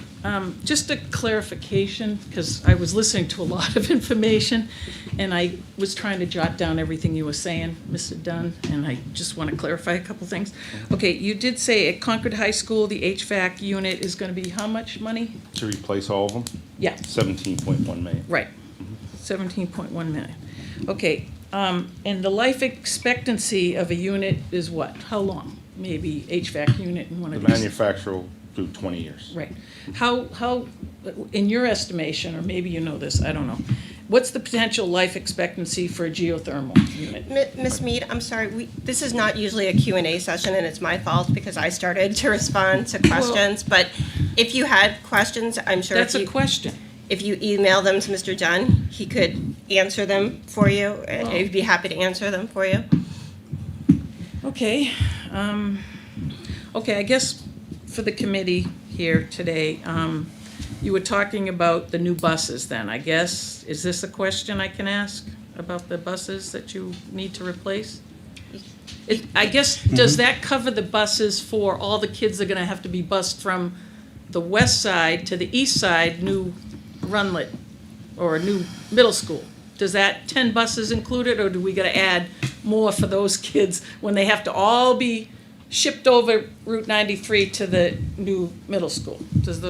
Do we have to have more after that? It's replacing our current buses. Just the Replacing. current, so that doesn't include the cost of new buses maybe to have to go over there, because there's a lot of kids, right? I'm just asking It's the question. replacing current buses. Okay, just the current, okay, that's it. Okay, last question. Why are we leasing land to put our buses when we have all this land in Concord that's owned by the city? Do we have to lease land to park our buses on it and gas them up? Or is there a We're place? leasing it from the city. From the city. It We're- is. We're paying a share of the cost of running that facility. Okay, thank you very You're much. welcome. That's all I want to know. Thank you. I just needed clarification. Okay, next. Next.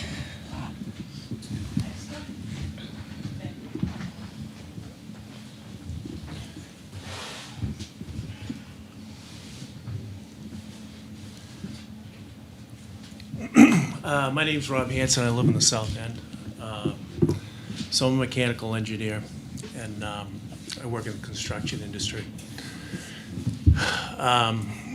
And I estimate and design and also budget commercial HVAC and plumbing systems. So anyway, when I saw, we get this publication, it's called Construction Summary, and when I saw the numbers in Construction Summary, 50 to 100 million to build a building, and then the entire project was 176 million, I fell off my chair.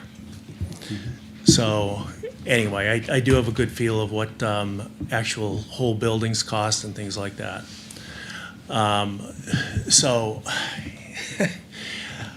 I was hoping I could ask you some questions, but I guess this is not that type of thing here. So anyway, 176 million, I understand why people are angry. It's nuts. And to be honest with you, based off what I know, it's not going to be 176 million. Your building's probably going to be about $400 a square foot, depending on how you build it. I just hope that you guys will, you got to realize that different like HVAC systems, different building systems cost different amounts of money, okay?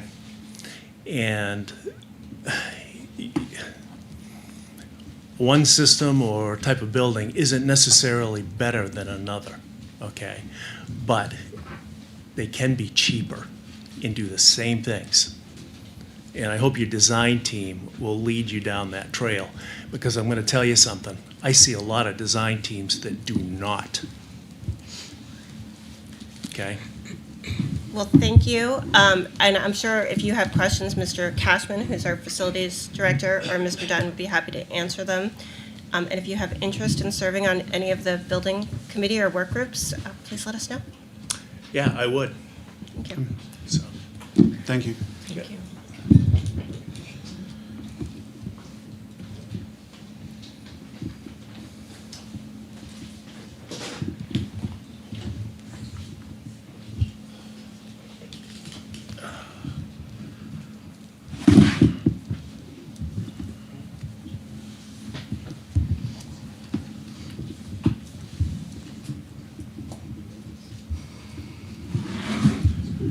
Good evening, everybody. Steve Miklevitz, Ward 10. I was told that if I put my comments in writing that I could request that they be included in the minutes of today's meeting, so I'm going to share a copy with you and then read from the rest of the text. About 14 and a half years ago, my wife and I moved from the Upper Valley of Vermont to Concord to be near our daughter and grandchildren who live around the block. In early July of 2023, we became aware of the proposed middle school location issue. We attended our first recent Concord School Board meeting on July 10, at which time I requested that the board provide the public with a continuously updated summary sheet of key points and decisions in anticipation of an ongoing informed dialogue with the board concerning this issue. Although there are many documents on the SAU 8 website, it is extremely time-consuming and laborious to plow through them and cull out key information. On the evening of December 6, 2023, with few information updates provided and no group dialogue engaged, we realized that as Concord residents and taxpayers, we were being treated as second-class citizens in a second-class democracy. The board voted against all obvious public opinion to site the new middle school at the South Curtisville broken ground site rather than rebuilding at the current South Street location. Several months ago, we became rudely aware that our school board has complete autonomy to do what they wish and are subject to no legal accountability to the citizens they ostensibly represent. We had never heard of such a situation, having voted for every major school decision in all our previous communities. That kind of autonomy smacks of autocracy. If autonomy was once thought to be a jewel in the crown of representative democracy, on that evening, with that decision, I came to think of it more as a rock in my shoe, annoying, painful, and something that needed to be discarded immediately. Prior to the December 6th meeting, my wife and I had attended all board meetings since July, as well as the various public comment meetings and board work sessions. At no time was there any interactive group dialogue. Either we made comments and you did not respond, or you made comments led mostly by the architects, and we were not permitted to comment. It was not until 20 minutes before the final vote was to be taken on December 6th that we, the citizens in attendance, had any inkling, with a couple of exceptions, which we thank those, and we thank those individuals, of what their rationale for that decision included. There was still no opportunity for interactive dialogue, and when a couple individuals tried to engage in that, they were stifled in a rude manner. Sir, if you could wrap it up, you're almost at 3 minutes. I'm going to wrap it up right now. Thank you. Thank you. Your reputation as a collective board and our trust in all of you might have been preserved had you tabled the site decision as had been moved and seconded by 2 of your members. Even that motion to table the decision seemed to come as a surprise to you, which brings up other issues. As a result, I will be working hard to restore Concord to a true democracy, accountable legally to the citizens through the voting process. If any of you have an interest in discussing this further, my contact information is provided below. Thank you for your time and attention. Thank you. Thank you.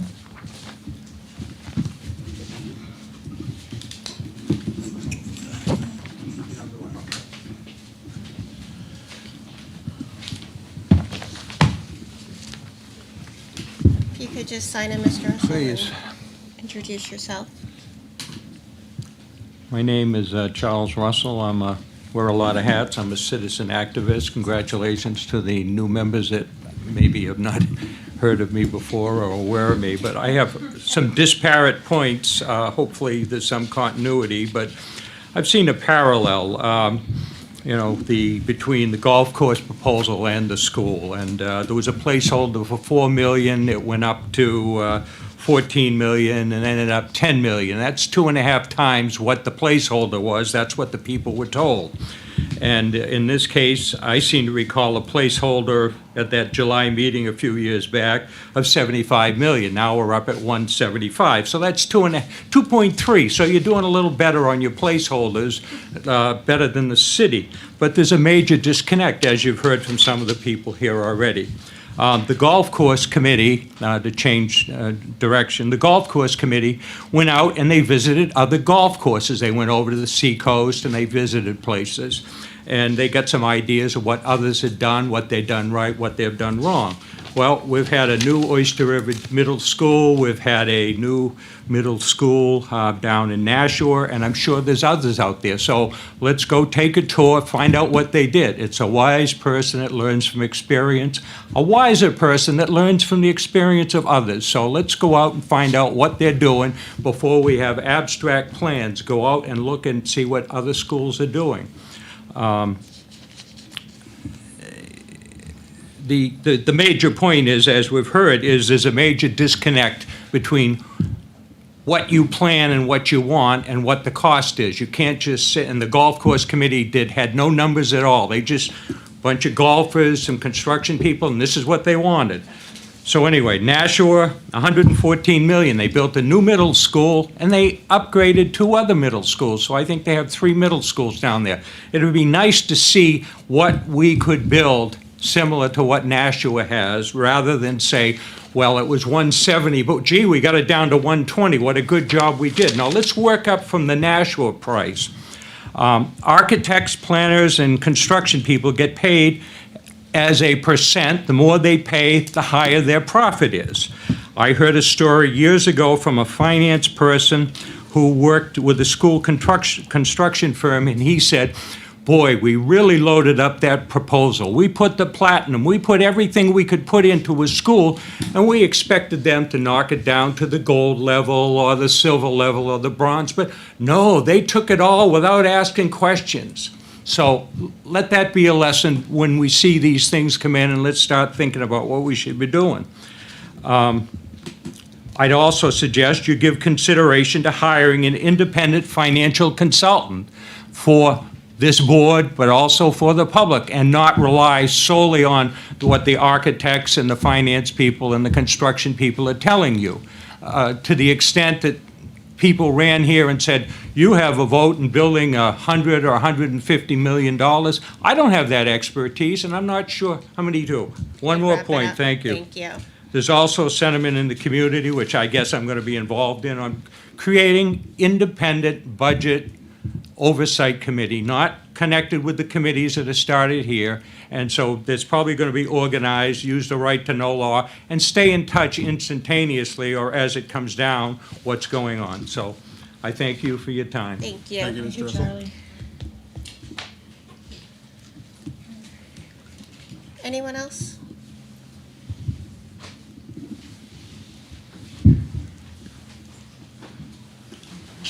Hi, my name is Michelle Tilton, Ward 6.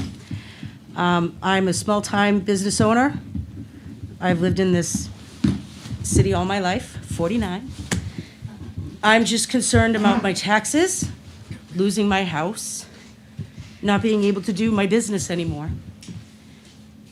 We put our trust in you. We ask you to be very transparent with us. I've been in my home almost 30 years. I don't want to have to lose it. I don't want to have to move home with my family as much as I love them. I don't want to have to give up my business. So I just ask, and I keep it very brief, that you be as transparent as possible with us. You want our trust, you want our support, and that's what we want from you. We're all taxpayers here. But again, my point is, I don't want to lose my home because I can't afford the taxes. Thank you. I think we all understand that. Anyone else?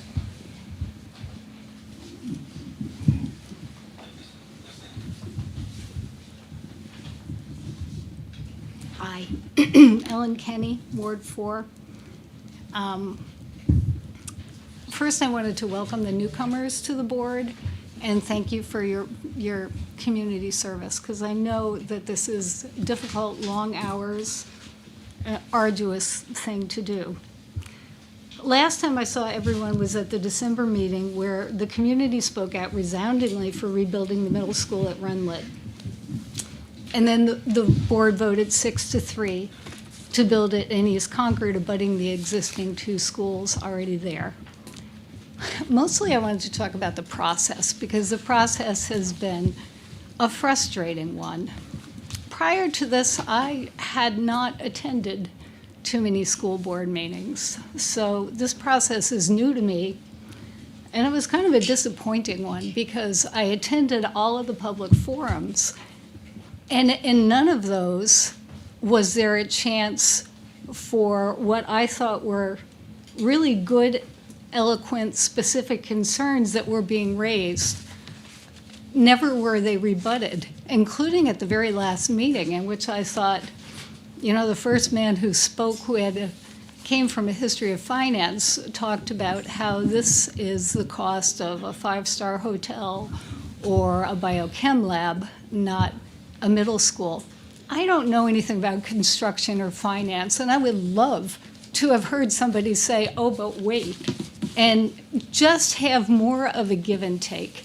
Maybe that wasn't the time for it, but this is what I and other people are really hoping to have happen. I worked hard to get other people to attend all of those meetings, and the overwhelming response is, it won't matter, they won't listen. And as people that are giving their time as community servants, you don't want people to be walking away with that sense of it's a done deal, they won't listen.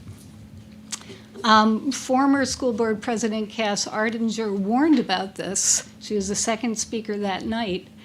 And what we don't want to have happen in a community is for the sense of us versus them to develop, along with the attendant sense of apathy. It doesn't matter. I would like to believe in representative democracy and the process of debate and rebuttal, give and take, where a community can feel a sense of participation and ownership in a project, especially when the project has a jaw-dropping price attached to it.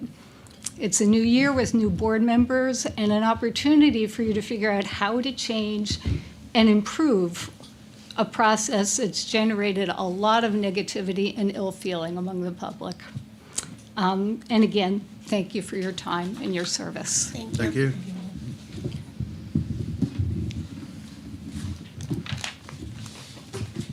Is there anyone else who would like to speak?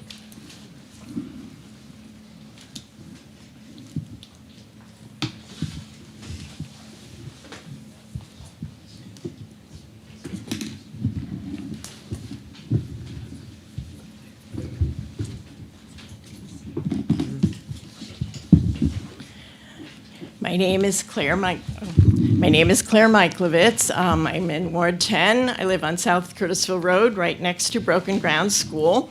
I'd like to thank all of you for your service on the board, and particularly to welcome the new members. As Ellen said, I know this is a very challenging task and a time-consuming one, and we do appreciate, I'm a retired teacher myself. We've had grandchildren go through the Concord school system, and we've been very happy with it.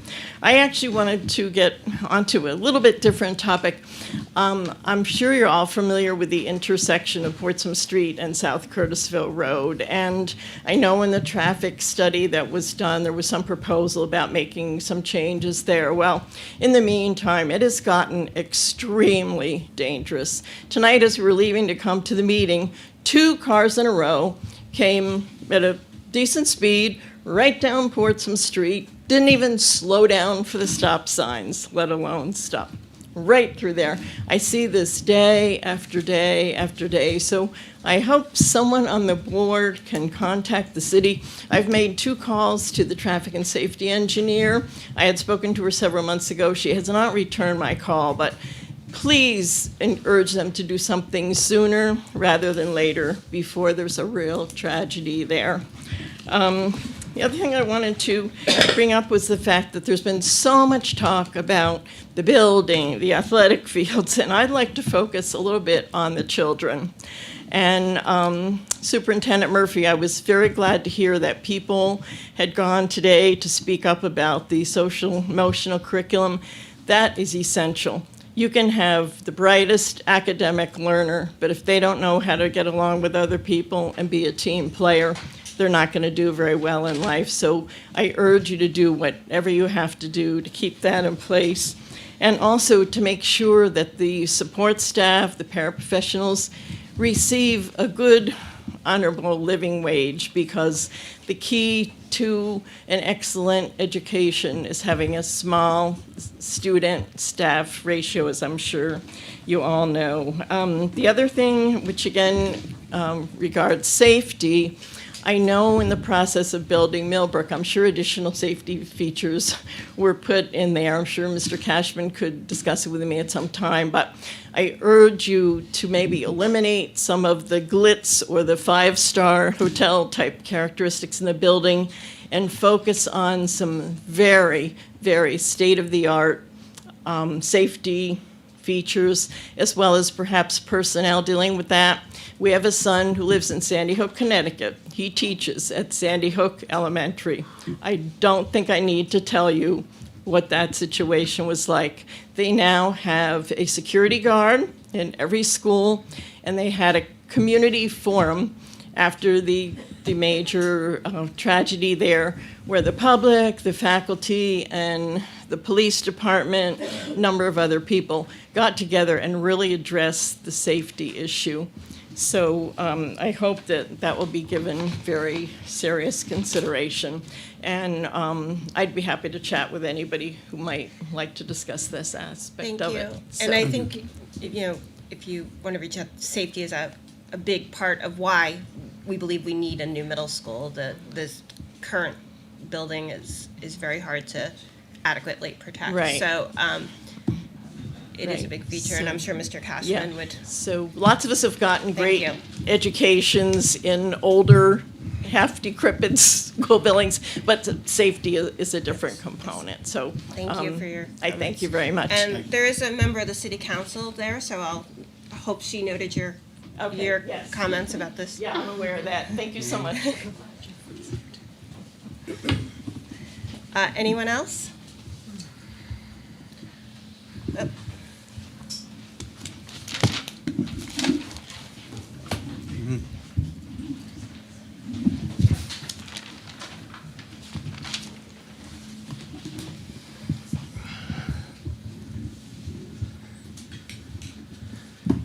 All right, good evening. My name's Jeff Wells. I've lived here in Concord for, I think about 32 years. Half were in Pennacook, the other half currently now in Concord. I'm from a family of educators, so education is very, very important to me. My daughter is an educator. My grandmother was an educator. Cousins, aunts, uncles at all different levels, so it's very important to me. But as a taxpayer, I'm struggling with the price of this project, or the proposed price of this project, and the other tax burden of the city. We have two tax bills, and it just keeps going up and up and up, and there doesn't seem to be an end to it. The city is looking at huge capital expenditures. You're looking at one too. On a positive note, thank you for building in the contingency plan for the design phase. I think it was a smart decision that if it comes to a no-go decision based upon the state funding, I think that's was a smart idea. What I'd like to know, though, you're spending $10.3 million on that design. Was there a similar design phase for Clinton Street? Why not? You applied for funding with the school, with the state at that point. So why wasn't there a design phase at that point? Did you just have no idea what you're going to build, or? We wanted to wait for a final location because the design is site-specific. Okay. And at that time, it was Clinton Street and Runlet. And then all of a sudden, Broken Ground appeared. Okay. All right, well, I think that's about all I have to say. You've got a huge challenge in front of you. I don't want to repeat what the others have said, but I think when you're designing this, it's about education. It's not about materials and how nice it looks. And I think probably if you don't have an auditorium at Renlet today, which I don't recall that you did, it was in the gym or some other room, cut that out immediately, because we can't afford this. None of us can.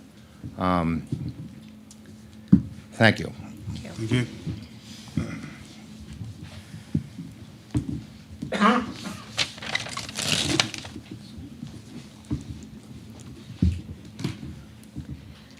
I'm Stacy Brown, and I'm going to set my timer because I appreciate how much work and how late you are here for, and how important it is that everyone's voice is heard. And welcome to the new members. This is my first time speaking before this entire board.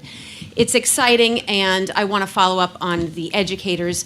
30 years ago, I was a middle school English teacher, and it is a great job. I loved it, and I want to support the educators from my position at City Council. So I'm excited to work with you to support you. And the initiatives, the bikes, I'm thrilled because Abbott Downing and South Street is part of the north-south corridor for the master plan for bikes. And Jeff Foote, who is the city councilor for Ward 10, is on TPAC with me. So we both heard that. We're going to work towards creating a city that is bikeable, walkable, and we're excited because that achieves our sustainability goals. So I'm just really excited about that. I think there's so many incredible opportunities, and I love the energy here around the table. And I just, one of the things I want to talk about is I'm concerned about school building aid. I reached out to the Department of Education just to educate myself, and legislation is changing, and there's no guarantee that it's even going to be funded. According to Amy Clark, the civil engineer, there's $28.9 million available in fiscal year 2026, and which starts July 2025. And they're changing it so it's not going to be a biannual. It's going to be 50 million each year. And it's not 50 million because they have to pay down debts first. And actually, she sent me this bar graph, and the debts they're paying down are our 3 elementary schools. So each year we wait, we actually could get more building aid, but it's not much. It's like 31.8 million in 2027, and that's if no other schools have emergencies. But in the meantime, I also, when the school building aid application went out, we were ranked on deficiencies. So I hope, however how long it takes, that we're looking at correcting these deficiencies sooner rather than later, because security was one of the ones where it was like 100 points, and we absolutely do need to do that. So I hope that there is some kind of a plan for how we can address these deficiencies right away. And I just have a quick question. I appreciate that you brought down the contract rate to 7.5%. What is that 7.5% of? I know the result is 10.3 million for the contract, but what is the 7.5% of what amount? 138 million. Of 138. Okay, I didn't see that number anywhere. Okay, thank you very much. Thank you. Thank you. Anyone else? Seeing none, we'll close the public hearing. I'd like to make sure everyone knows that our budget meetings start on Wednesday, so you're certainly welcome to come, and there'll be budget hearings at the end of March, or middle of March. And the building committee will start meeting soon as well, hopefully. Why don't we take a 5-minute break to let people clear out and...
back to order. We have a bunch of votes.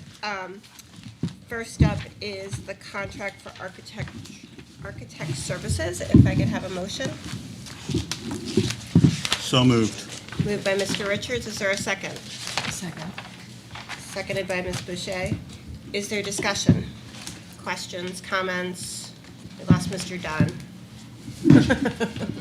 So if we had any questions, So it if doesn't we have matter. any questions, you have to wait. I mean, I did have a question for him. Yes. He mentioned it just at the very end there, that the 7.5% is based on a $138 million price tag, and I'd just like to know a little bit more about why he reached that decision, why he reached that number.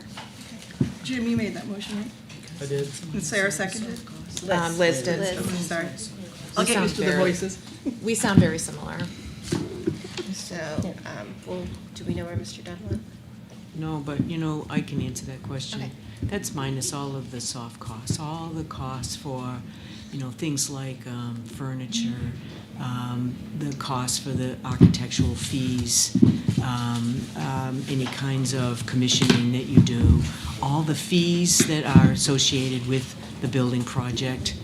Remember, we added everything in, any kind of fee that was possible. So the 138 was the construction cost, and the rest of it was all the fees for those, what I always called and referred to, contingency is in there, and which equaled up to the 176. And but again, even tonight, you heard that number's down already because the contract with the architect isn't that much. So there's a reduction of X amount. We talked about Clinton Street. We're not buying any land, so that's a reduction. So all of those things will be done, so that your goal is to 138 was the original cost for construction, and that your job will be, our job will be to get that number down. So that's what it entails. He's back, so if Sorry, I was speaking with the gentleman, but People asked us questions about, we did not do this process for Clinton Street. Because we never finalized a location until December. So this process of hiring the architect and moving into the design is site-specific, and we're doing it. Correct. And we're And starting that now. There was a lot of unknowns from the architect. Do you know about this? Do you know about that? Like wetlands mitigation, they have to throw it in the budget, because you can't go back to the state later once it's approved. If you say I'm 30 million short, you can't go back. Right. That's it. So, yeah. Did I answer your question adequately, or would you like Jack to add on to it? I mean, I think I think I generally understand. I think it's important to say it publicly. I think a lot of people have continued to balk at the 176 million without fully understanding where that number is going to go, the fear that it might go up, let alone down. And now here we are, we're about to approve a service contract that is based on a percentage of 138 million. So I'm sure people are going to be like, wait a minute, is this the new number? Is this the starting point? So I think in the spirit of transparency, it's just really important that we articulate what we're spending and why we're reaching the figures that we're reaching. So I'm really glad the question was asked so that we could make it publicly understood that we're looking at a really great percentage rate for our service contract. I'm in support of it, and that it's based on a number that is hard costs. Right. And You would never, you would never have, you wouldn't expect that the architects would be taking a percentage of the contingency, right, for the Right. project. So that's why you have to separate out those soft costs Or debts. versus the debt, and as it relates to the actual building, which you term the hard costs, which is what Right. it is. they are hard. But one of the things when I was sitting here is that I would hope that soon we would have another evening where we can have a presentation around some of this information now that it's becoming more and more clear. And I think that that's going to be important that we do that. I mean, I heard a lot of things tonight that I made note about that we have answers to, that we need to now start to provide that information.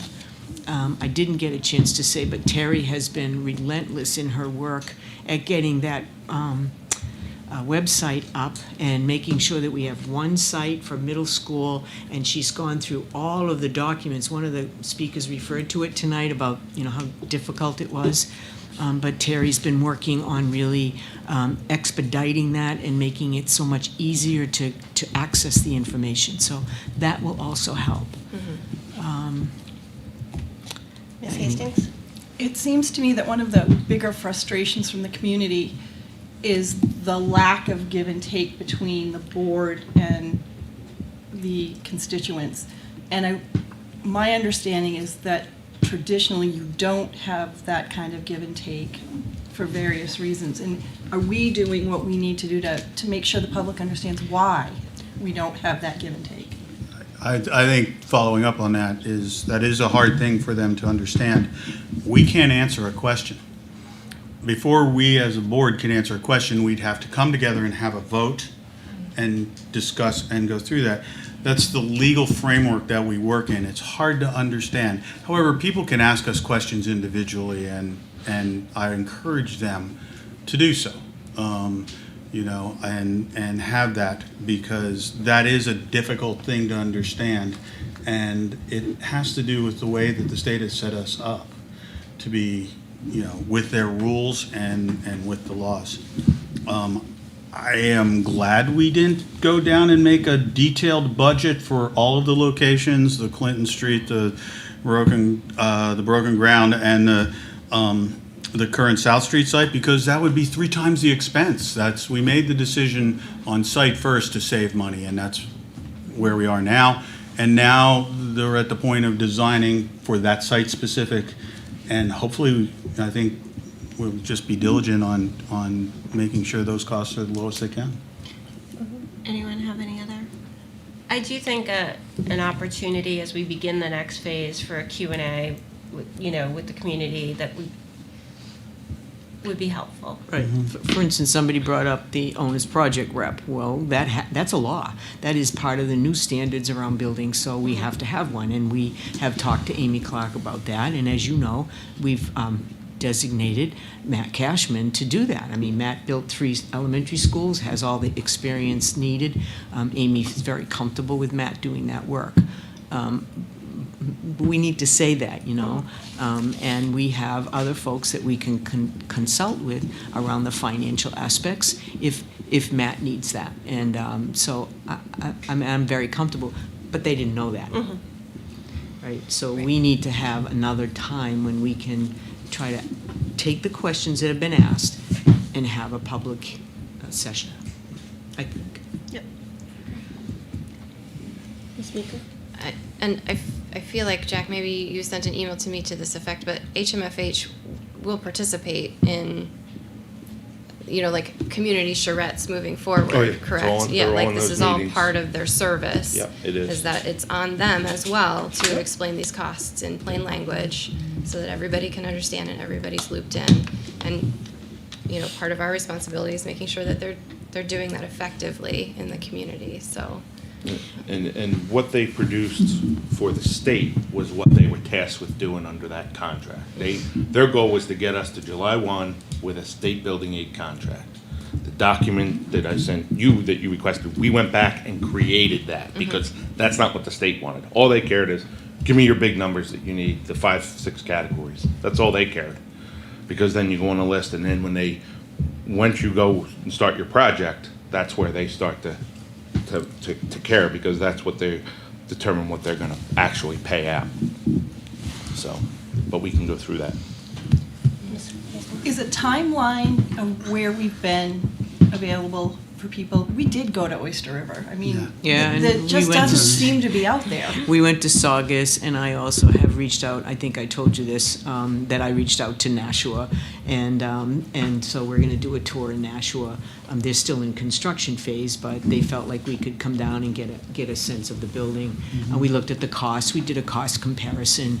They actually have more square footage than we do, so it's interesting.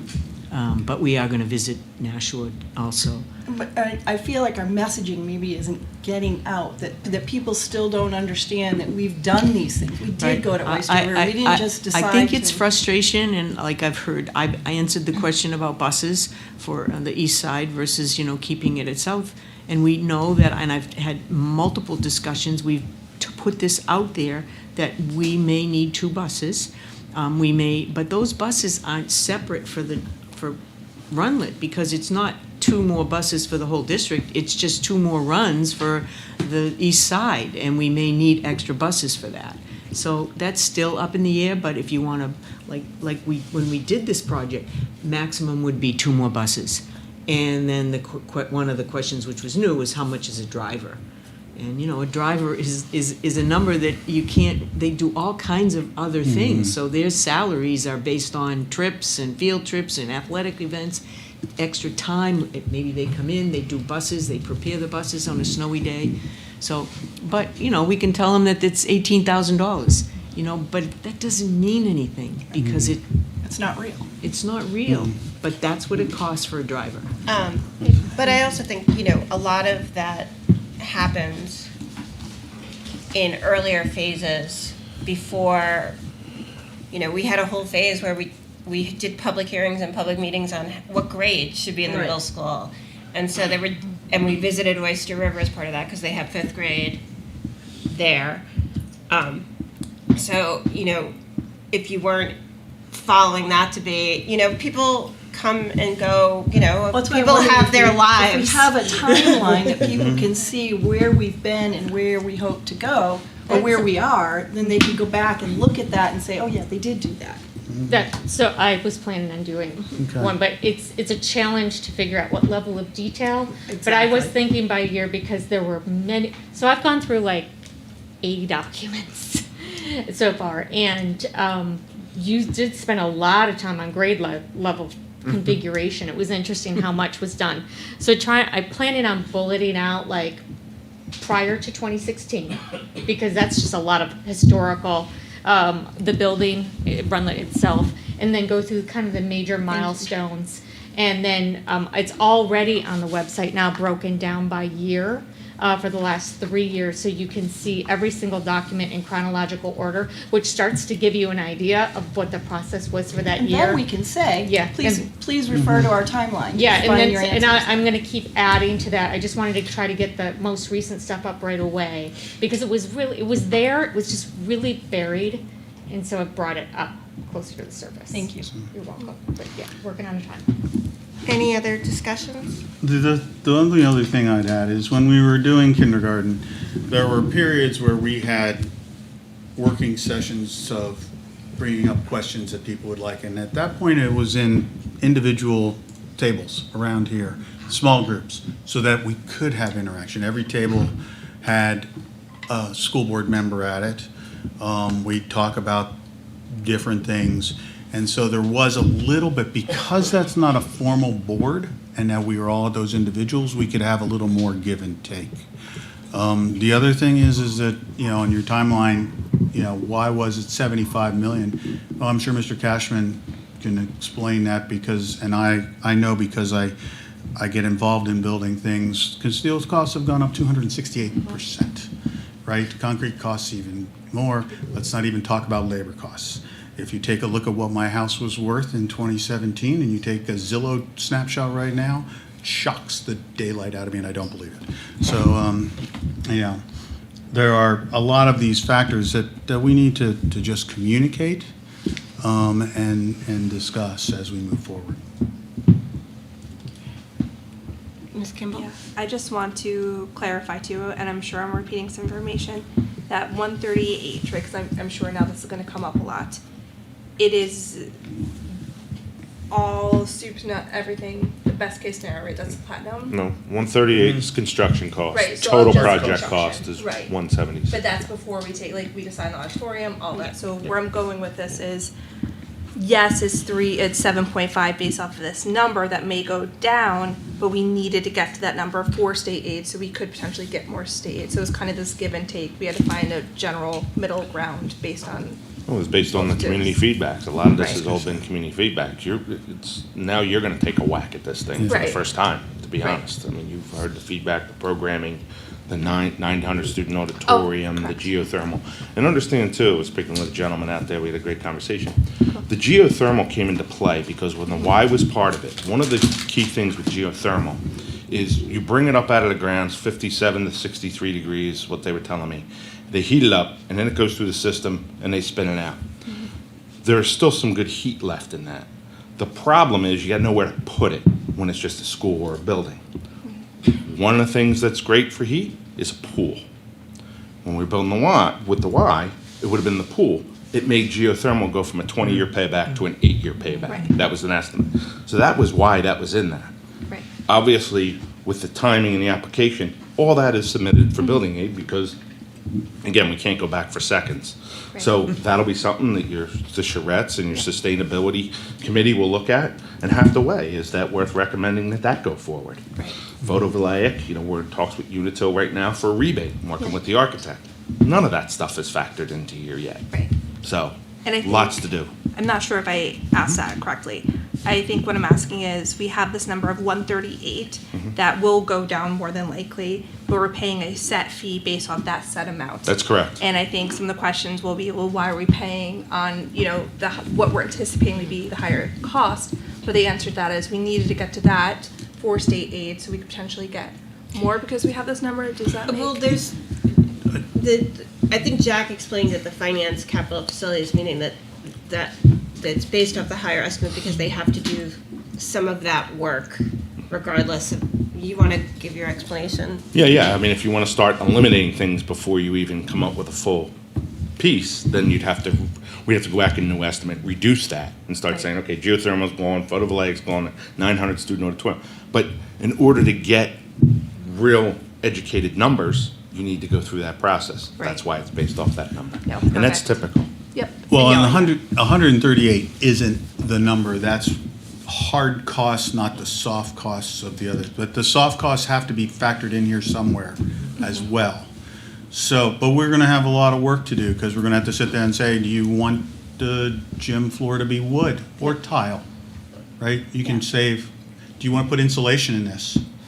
Or no insulation and just pay for, because if you don't put insulation, there's no upfront cost, there is heat costs that you'll pay over the life of it, and those are the things that we're gonna have to sit down and balance. Do we want an auditorium at all? Do we want a 900-person auditorium? Do we want a 450-person auditorium?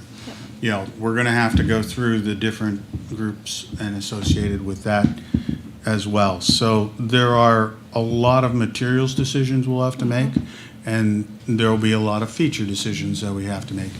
I was here in 2017 and participated in that. The number we have is from 3 very large community meetings. And I think Barb was at those meetings as well. And there was even more that some people wanted, AstroTurf enclosed things. And that didn't get into it, but this is the part that we took away from that, and that's where we are right now. Yeah. But we're gonna have to take a look at it, and I certainly hope we get a lot of, community input, because, that's how we're gonna determine it. Thank you. Great. Any further questions, discussion? Could you just remind us of the motion? It is to approve motion the was to- contract for architectural services. Thank you. Do I need to say it the way it was written here? There's a, Do we have the motion? let me on see, those? from what was I actually recommended. did hear it, I'm sorry. It was, Let me jump Easy. back to where the pages for the recommendation, which is Bottom of page 54. 54. there you go. I have it on the screen for you if that makes it easier. I will put it in big letters. I'll move that we moved that the recommendation from the Capital Facilities and Finance Committee be approved for a contract of $10,303,257 and authorize the superintendent or superintendent's designee to sign the contract with HMFH to provide design services for the new middle school and appropriate the funds for the contract through a combination of board facilities renovation funds, bonds, and reimbursements from bond proceeds. And that the board understands that the contract amount is subject to a 40% reimbursement from the state. Is that adequate, Mr. Dunn? Yes. All in favor? No, you need a second. You have a Oh, second. I'm sorry, I missed that. So I you totally already missed moved. Oh, okay. Just for Oh, we second. moved it in the past, Yeah. and I'm just restating that. Yep. Yes, thanks. All in favor? Aye. Any opposed? Any abstentions? Motion passes. Mr. Dunn, can you put up the committee motion? Next is a vote Thing? Oh, yeah. to establish the middle school building committee and working groups. This is the one I think you had edited, right? Working group, yeah, this is that one that It's you a had. long motion. Yes. Yep. This is for the. Formation of the building committee and the subsequent working groups. Can I have a motion? Do we have to read it? I would. I'll move that the Concord School Board hereby directs the creation of a middle school building committee to oversee the design and construction of a new middle school. The committee shall include all members of the Capital Facilities Committee, the middle school principal, a representative of the superintendent, a representative of the city government with relevant technical expertise, and members of the community with relevant experience, including in construction, engineering, and middle school programming. The members of the committee shall be appointed by the president of the school board with input from school board members. The Concord School Board hereby directs the creation of the following working groups to support the middle school building committee: programming, sustainability, site design, traffic and transportation, future of the Runlet site, and transition. All working groups will include at least one member of the board, as well as members of the school district and representatives of the community with relevant experience. Members shall be appointed by the president of the school board with input from school board members. Working groups shall meet as needed in accordance with the workflow of the middle school project. All meetings of the middle school building committee and its working groups shall be posted and open to the public in accordance with New Hampshire state law. Is there a second? Second. Seconded by Ms. Robinson. Discussion.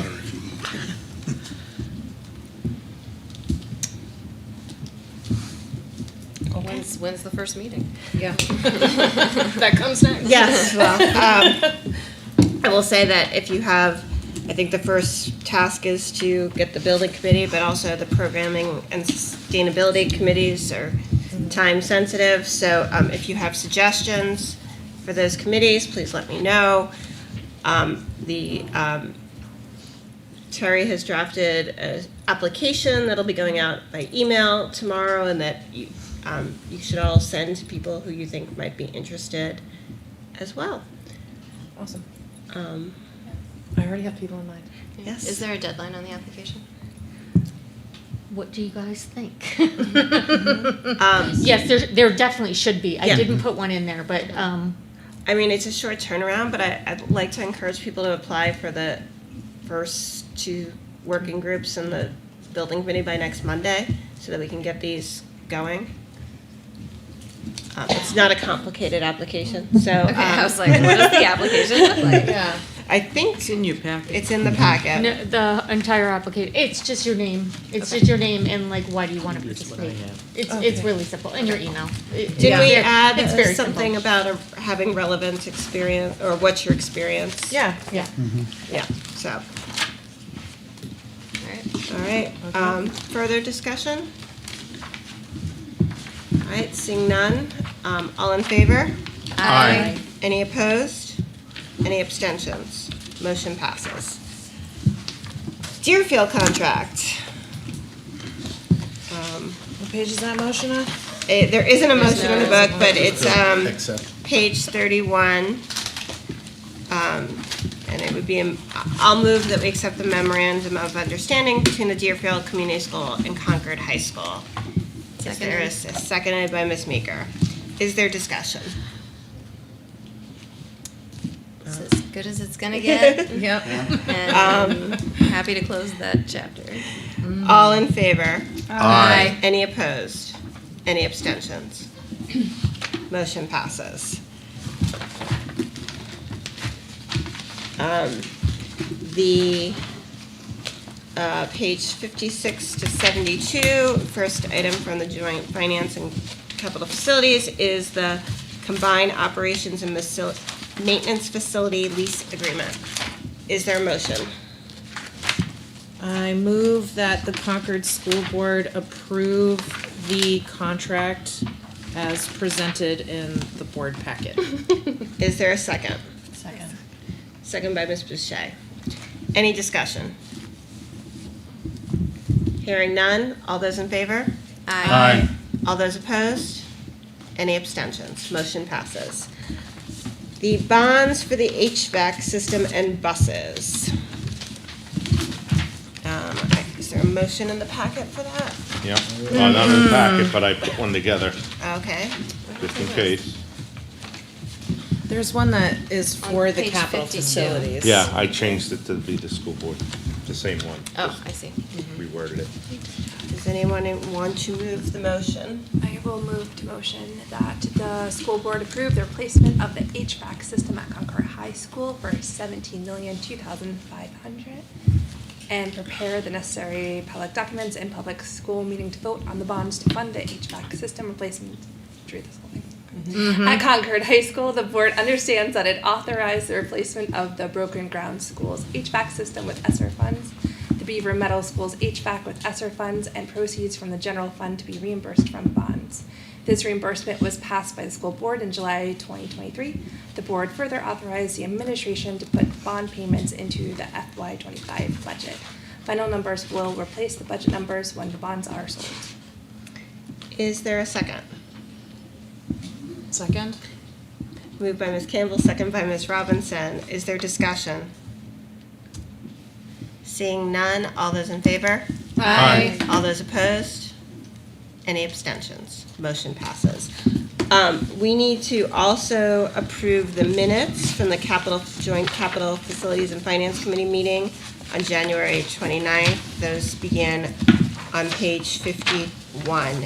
Is someone willing to move the minutes? I'll make a motion that we approve the minutes of the Capital Facilities and Finance Joint Committee on January 29th to 2024. Second. Moved by Mr. Richards, second by Ms. Meeker. Is there discussion? Seeing none, all those in favor? Aye. All those opposed? Any abstentions? Motion passes. All right. Buses, they weren't included in the HVAC.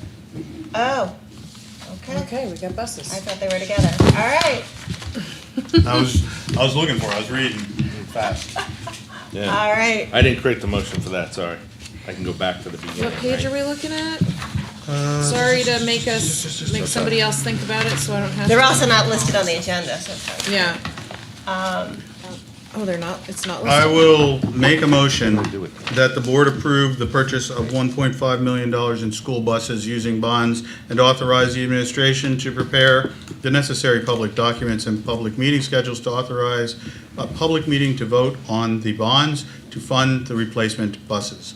The board further authorizes the administration to put the bond payments into the FY25 budget. Final numbers will replace the budget numbers when the bonds are sold. Is there a second? Second. Moved by Mr. Richards, second by Ms. Campbell. Is there discussion? Seeing none, all those in favor? Aye. All those opposed? Any abstentions? Motion passes. Personnel, spring coach nominations on page 73 and 74. Good evening. I bring forward the nomination for a boys junior varsity lacrosse coach. He will be returning a previous coach experience in Concord, coming back to work at the high school. Thank you. Is there a motion? I move to accept the new spring coach nomination for boys JV lacrosse coach. Is there a second? A second. Moved by Ms. Robinson, second by Ms. Campbell. Is there discussion? All those in favor? Aye. Aye. All those opposed? Any abstentions? Motion passes. And then returning spring coach nominations. Correct. On page 74 is the list of the returning coach nominations, which does include in green. You'll notice the new coach you just approved listed. Is there a motion? So moved. Ms. Hastings moves this. Is there a second? Second. Second by Ms. Boucher. Any discussion? All those in favor? Aye. Any opposed? Any abstention? Motion passes. Thank you. Communications and policy has one second reading and one first reading on page 77. Oh, we also have to approve their minutes. Okay. Let's do the minutes first. Do we have a motion to approve the communication and policy meeting minutes of January 24th? Yeah. You can bring attention to that now. Oh, I'm just, My name is misspelled. okay, well, let's move the thing and we can amend the minutes. So is there a motion to approve the minutes? So moved? Moved by Ms. Robinson, is there a second? Second. Second by Ms. Campbell. All right. Moving things along, folks. All right, is there discussion, changes? Yes. Then do I make? Yes. Yes, make a motion to, yep. Amend the minutes very innocently. It just, my name is just spelled incorrectly towards the bottom of the page. I Okay, second that amendment. okay, we will, It's spelled correctly. all otherwise. all in favor of spelling Ms. Boucher's name correctly in the minutes? Aye. Any opposed? Any abstentions? Great. Any other amendments to the minutes? Seeing none, all those in favor? Aye. All those opposed? Any abstentions? Motion passes. Now we are on policy 592, which is on page 77 of your board books. Ms. Meeker? Yes, hello, everyone. It's been a lovely evening. I'll do this as fast as I can. We bring to you tonight, again, Concord School District Policy 592 for second reading. What you're going to see on page 77 is the original policy prior to amendment. What you're going to see on page 78 is what we brought to you on first reading. You're going to see changes in red. What you see on page 79 is what we are bringing to you on second reading, which incorporates the changes from first reading. Additionally, tonight, I will be making an amendment. When the policy had come back to committee, last month's meeting, we had an incorrect draft in the board packet. So we sent it back to committee to say, hey, let's just make sure we're doing this right and that the board is seeing the right draft. While we were looking at it, we realized that there were some inconsistencies with terminology, because even though they are similar, we are sometimes calling these questionnaires and surveys non-educational questionnaires, surveys, and research, and sometimes calling them non-academic questions, surveys, and research. The topic came up, hey, can we just make this consistent throughout the document? The preference of the district is to refer to them as non-educational questionnaires. The difficulty is that the RSA defines them as non-academic questionnaires. So what we ask the district to do is modify the definition to be a non-educational questionnaire, survey, or research includes non-educational and non-academic, so that we cover the RSA, and then we change the term throughout from non-academic to non-educational. I know that was very fast, trust me. It's all for technical good, and it makes sure that we are covering both what the district likes in terms of terminology and also what the RSA covers. So I'm going to offer that amendment because that is what we approved at the meeting. It just didn't get incorporated in tonight's board packet, but we would really like to move forward with this so that we can get on with our lives. So do you have a motion? Can we first have a motion to approve policy 592? Yes. I move we approve policy 592, non-educational questionnaire, surveys, and research as it is presented upon second reading. Seconded. Moved by Ms. Meeker, seconded by Ms. Robinson. And Ms. Meeker, would you like to make your motion for an amendment? I now move that we amend the second reading draft of policy 592 to incorporate the technical correction of the definition of a non-educational questionnaire, survey, and research to incorporate both non-academic and non-educational surveys. Seconded. Moved by Ms. Meeker, seconded by Mr. Richards. Is there any discussion? Okay. Glad you caught it. We will vote on the amendment. All those in favor? Aye. All those opposed? Any abstentions? Motion passes. Is there any discussion on the amended policy?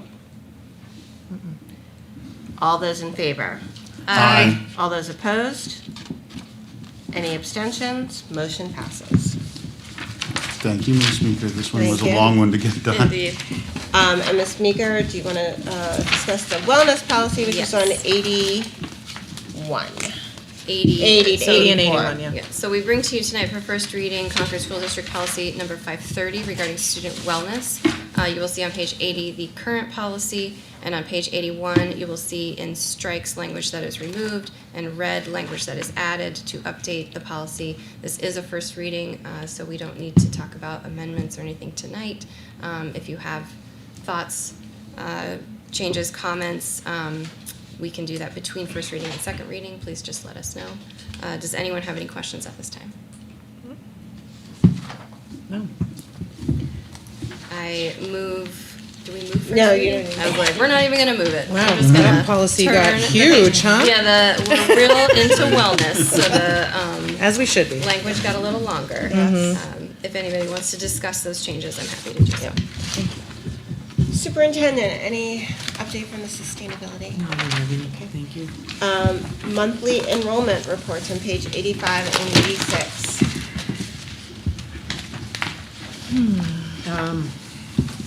Pretty much staying the same, although we're kind of monitoring slight decreases, very slight. You can see that in the elementary schools. Every building lost a few students. I use the September numbers, October numbers also, because October is the official numbers, but I kind of watch it when the kids come in. Runlet has seen the most decrease in the numbers, from 9 from October, 20 from September. But, so much movement happens in September. We don't know which youngsters have transferred. We haven't necessarily received requests from out of their new schools. So those numbers can be somewhat inflated in September. And then in October, you can see that that's more. But we still lost, 9 kids, 9 youngsters, 9, 10, 11 youngsters. So we're kind of keeping an eye on that. Concord High School, same thing. You look at the October numbers and then you look at February numbers, and we've lost some students there.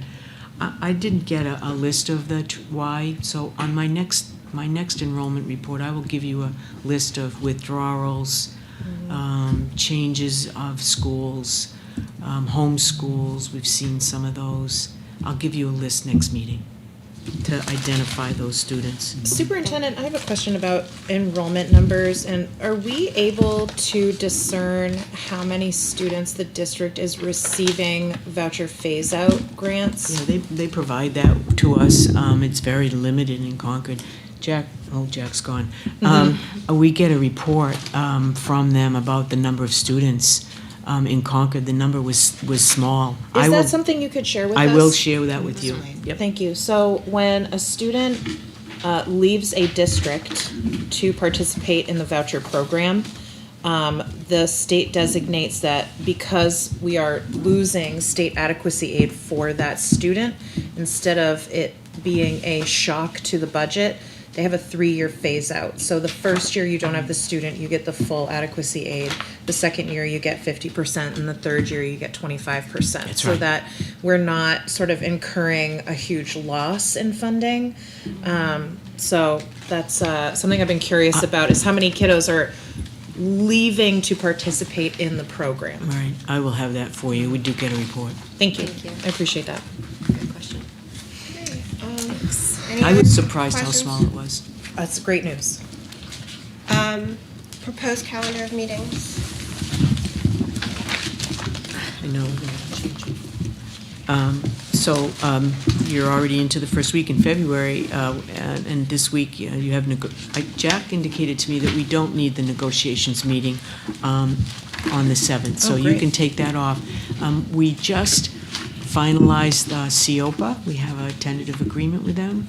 We're moving forward. We'll bring that contract to you for the next meeting.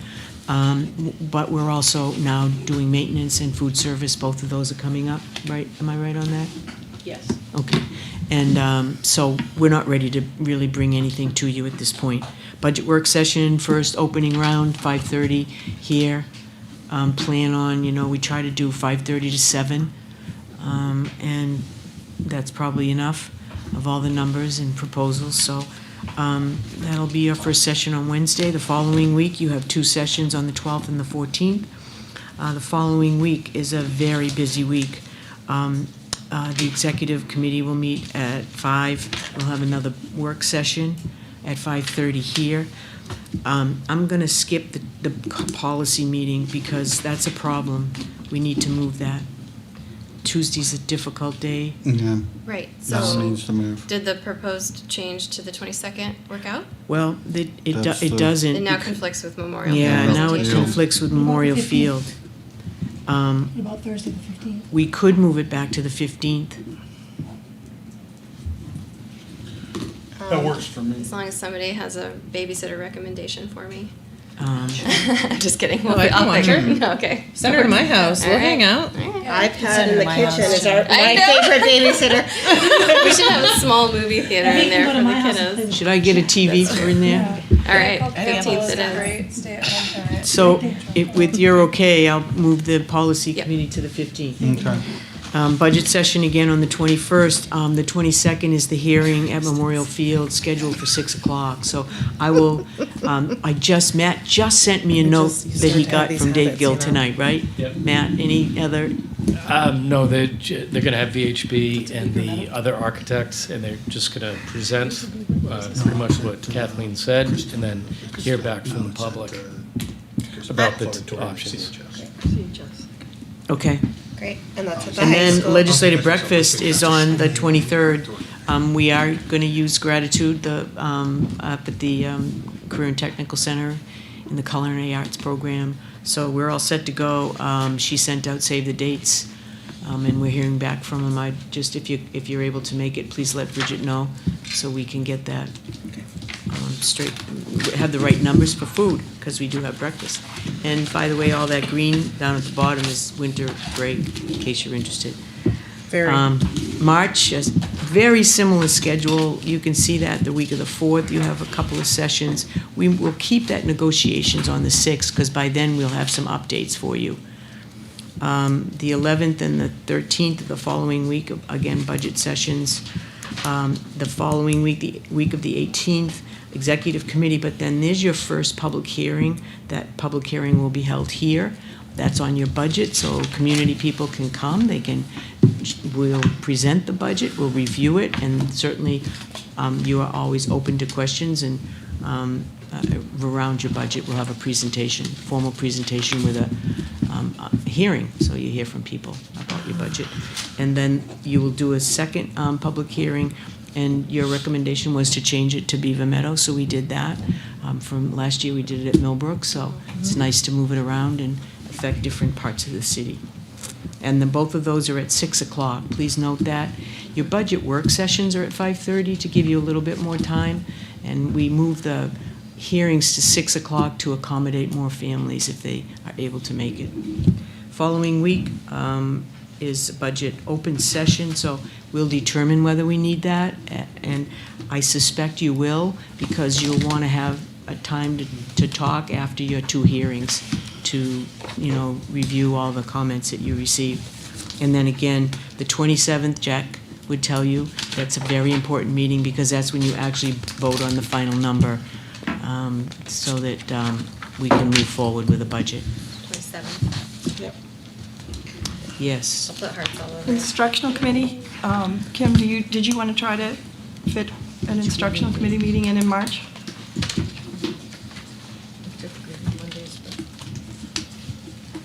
How is the 12th of March for you? I can't do Tuesday. Tuesdays, Barb is Thursdays. working, she's Better. teaching. Is there a Thursday, or is it both Tuesday and No, Thursday? I don't do the Thursday anymore. So you would be available on a Thursday? Okay. You want to switch to 14 for instructional? Sure.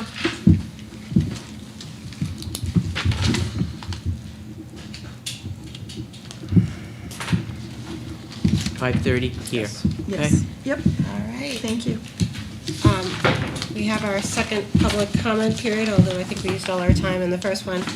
But is there anyone who has public comment? Can I go again for 2 minutes? Sure. Thank you.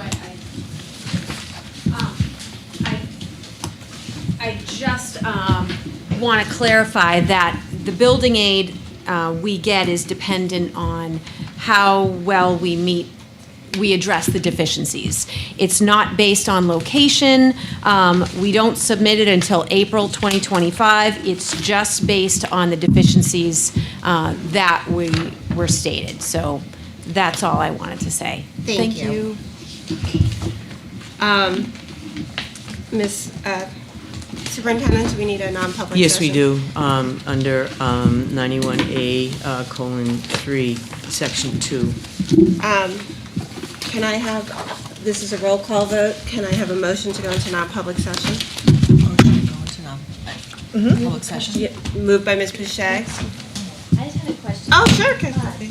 So I understand that the middle school project is gonna be, you know, a very long process, and I was hoping maybe in the later stages, when you guys have the budget, to my understanding, kind of encompasses what could happen to like that platinum level. Yeah. Maybe when you get into the later stages, it would be possible to hear some student feedback about, okay, we have to decide between that 900-person auditorium and, you know, a larger library. We have talked about having some student representation on the programming. Okay.